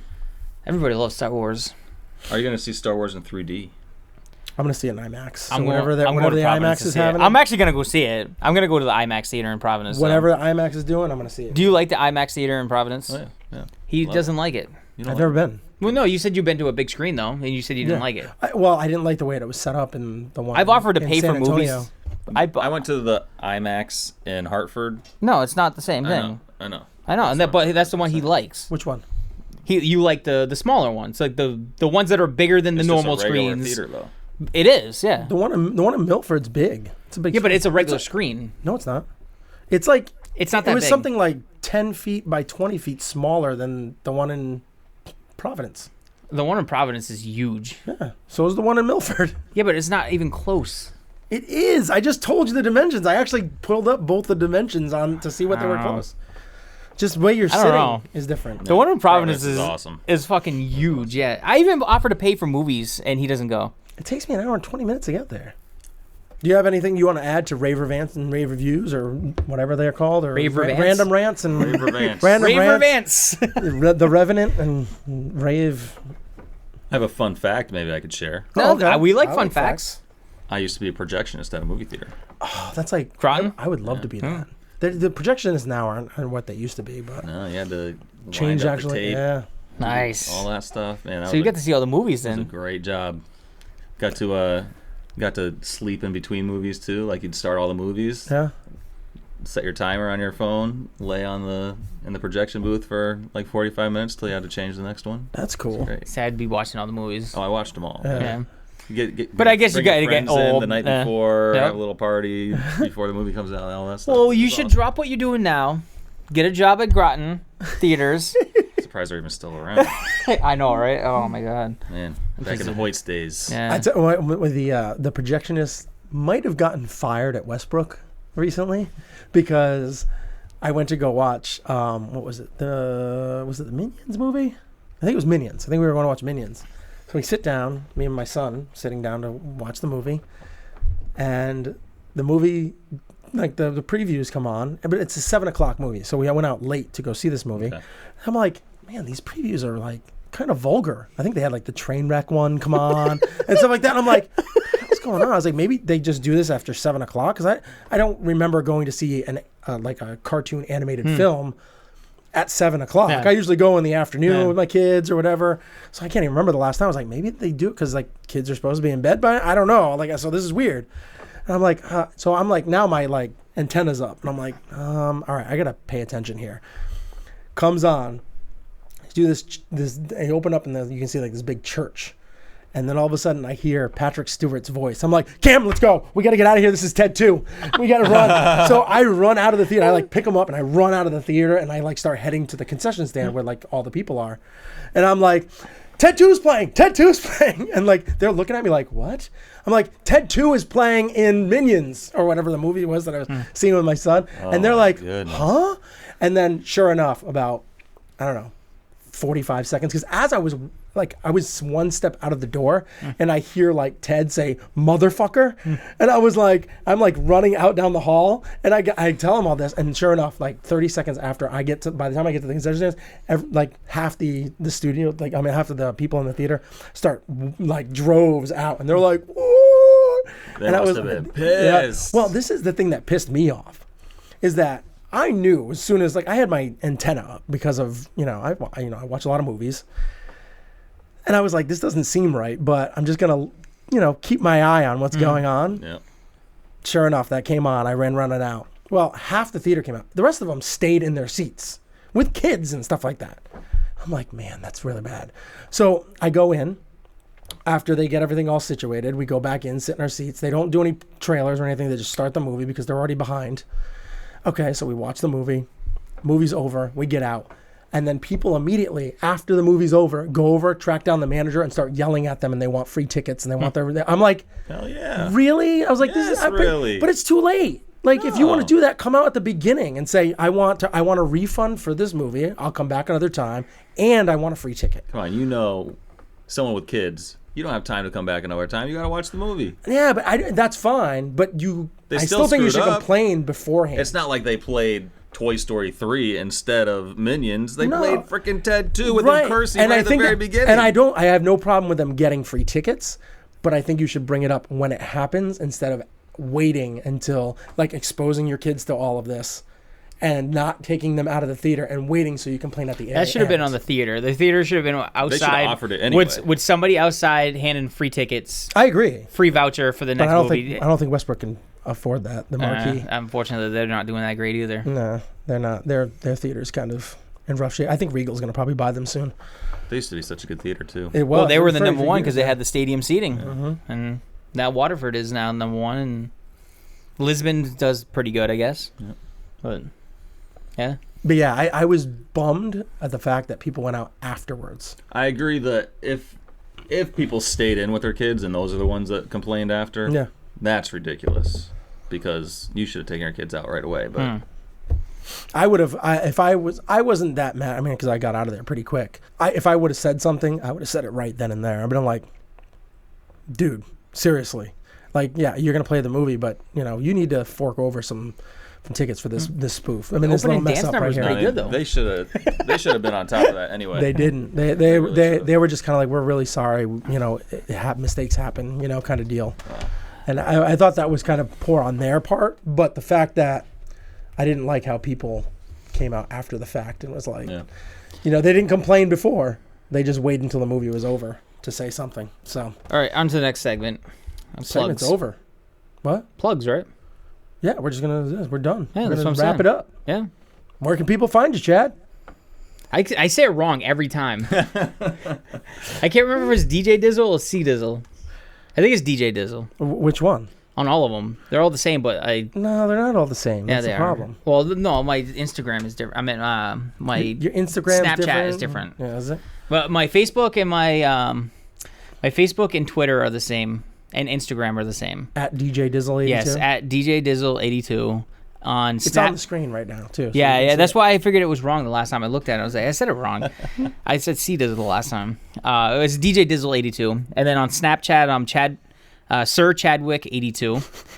And then I'm on Periscope. I don't really do that much, but you can still friend me, and maybe we might do something. Where can everybody find you? Pretty much everywhere at The Real DJ JD. Yes, very, very trademarked right there. The real. I do have the trademark on DJ JD, actually. Oh, do you? I do. That's very smart. How is the spelled? THE, Okay. the classic way. All right, the classic, the OG way. I got that on the screen now too, so you can see. The classic way, the THE. You can spell it THA or DA Or the. The. With two E's. You can't spell the DA. It's duh. That is duh. Duh, real Jay-Z with a Z. The reels. The real. And it's EELZ. The reels. All right, but you can really follow him at the real DJ. Don't listen to what I say. The Real DJ JD. Yep, that's the one. Oh, yes. Do you have a website? Also, The Real DJ JD or DawsonEntertainment.com. .com. Excellent. And for me, you can find me everywhere at the Cinebros. That's Facebook, Twitter, Instagram, Periscope, Snapchat, which I don't do a lot of Snapchatting. No, you don't. I'm very disappointed with I don't you. do a lot of Periscoping, but I have been trying to up my game on my Instagram a little bit. Snapchat. That's the place to go now. That's what all the new hip kids are doing. Snapchatting? Yeah. I thought they were beaver chasing. No dick pics. You can send me beaver pics. But... Beaver pics? The famous beavers? The famous beavers of Maine? Calendar in the making. I'm definitely making a calendar of beavers. What? A beaver calendar. We're doing what? We're going to make a beaver calendar? Beaver calendar. Brought to you by the Cinebros. How about platypus? We can do Perry the platypus. Is there enough platypus? Is there 12 platypuses on the planet right now? He changes clothes. He changes like different outfits every once in a while. Just change the same platypus? Just change his outfit? Exactly. I think that works pretty well. You can also find us on YouTube, which is where you'll see this, unless you're checking it out on the podcast, which is on iTunes. There is the Movie House Maniacs. That's youtube.com/the Movie House How's Maniacs. Stitcher doing? And you spell that THE. How's Stitcher doing? Stitcher, I haven't checked. Are we still at 2? I can check it out. Maybe I'll check it out after we shut down the show. Because I don't use iTunes. I use something different because I don't have an iPhone. I'm wondering if I downloaded off what I downloaded off it, if it counts towards the iTunes count. I don't know. It does not. It doesn't. I'd use Podcast Addict. It doesn't. No. Nope. I downloaded on my iPad too, so I do get those numbers. But Well, you can also find us if you want to send in any movie questions or anything like that. We do have some Penetron. Do we have Penetron stuff? We do have one. We gotta wait for Brian, you think so? Yeah, we have to wait for Brian. Okay. We'll let them accumulate and we'll get more in. We need questions. What are we looking for? We're looking for questions about Maybe like some taglines. We want some taglines. I want answers. Yeah, taglines. we want some answers. I want answers. Yeah. Yeah. Sequels. You got a question? No, I just want answers. All right, you just want answers. He just wants to know Send what in this some is all answers. about. Send some answers Straight in. to the chase. Straight to the chase. This Jeopardy style. Just send the answers in. Penetron is always cutting straight That's to the what chase. we can do. They send the answers in. We come up with a question for it. There you go. Okay. All right. They just send in an answer and we Come up with the come up questions? with that question. All right. All right. Yeah, so send it to the email. I don't know what the email is. It's cinebros@gmail. Yeah. there you go. TheCinebros@gmail.com. We need more of them. We want, once we get Brian back on as a guest, we will go through them. We will be giving out prizes to the best slogan tagline. I will put up per Chadwick Davis. I will put it up. Yes, I will give. I don't know. We'll do shirts or something. I'll do up something. I'll give you the shirt off the back. Off my back. This shirt right here, which is great, by the way. Well, you might want to have him wash it first because it is hot down here. It might be a little. It's all good in my hood. Might be a little moist. Yeah. But yes, I will be putting a package together for that. Okay. And the winner of that slogan. Is this going to be like a Loot Crate package? What is going on here? It might be. Wow. Not my Loot Crate. I'm not going to give my Loot Crate away, but I will put a Chad Crate. Oh, there you go. Yeah. We can have a Chad Crate. There you go. Well, yeah, and we'll send it out, and a Chadwick crate. And we'll send it out. You have to give me your address, though. I don't know how creepy that is. Well, it's only creepy when you're asking for it. People were happy when I was sending out movie tickets. There will be a lot of Anna Kendrick merchandise in the Loot Crate, though, in my Chadwick crate. Hopefully no beaver pics. No, there will be beaver pics. You should send out an actual picture of beavers. Yeah. To these people. Yeah, no. I would love that. Me and beavers, like, hanging out. Lithographed. Dude, an Angry Beaver shirt. That could be the Cinebros logo. Jesus. Beavers? Beavers and Penetron. Is that Penetron's arch enemy? A beaver? Yes. Maybe, yeah. Like an actual beaver. No giant, special powers or nothing. Just a little tiny It's beaver. just a beaver. And Penetron is huge. And Penetron's made out of wood, obviously. Perfect! I get it. Does he drive the car Ramrod? Penetron is now made out of wood, and his arch nemesis is a beaver with no superpowers. It's just a beaver. He doesn't That's talk. all he needs. He doesn't talk or anything. He's just a regular beaver. But is he more of a nemesis after he gets out of the water so he's wet? Yes. Okay. A wet beaver. A wet beaver? A wet beaver, A wet beaver is more of... It's like that's when he gets his like superpowers is when he's a wet beaver. Yeah. Okay. He can run faster. That's the only thing he can do is run faster. He just gnaws on Penetron.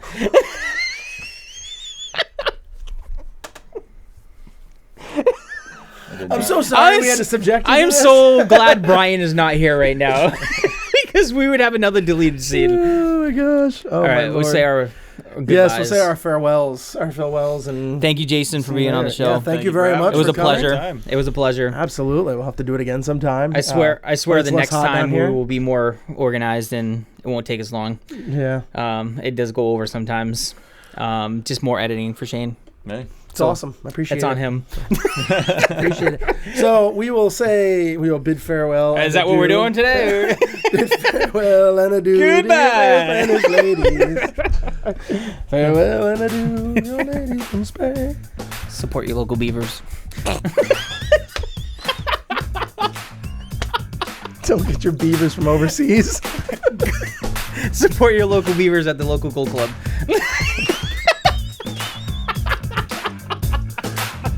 I'm so glad we already signed. You said bye. We don't even have one of those anymore. No, we don't. They're gone? It's minks. Really? If you watch the show on YouTube, please click that thumbs up and subscribe to our channel. If you watched on iTunes, please rate and review us. And thank you for watching.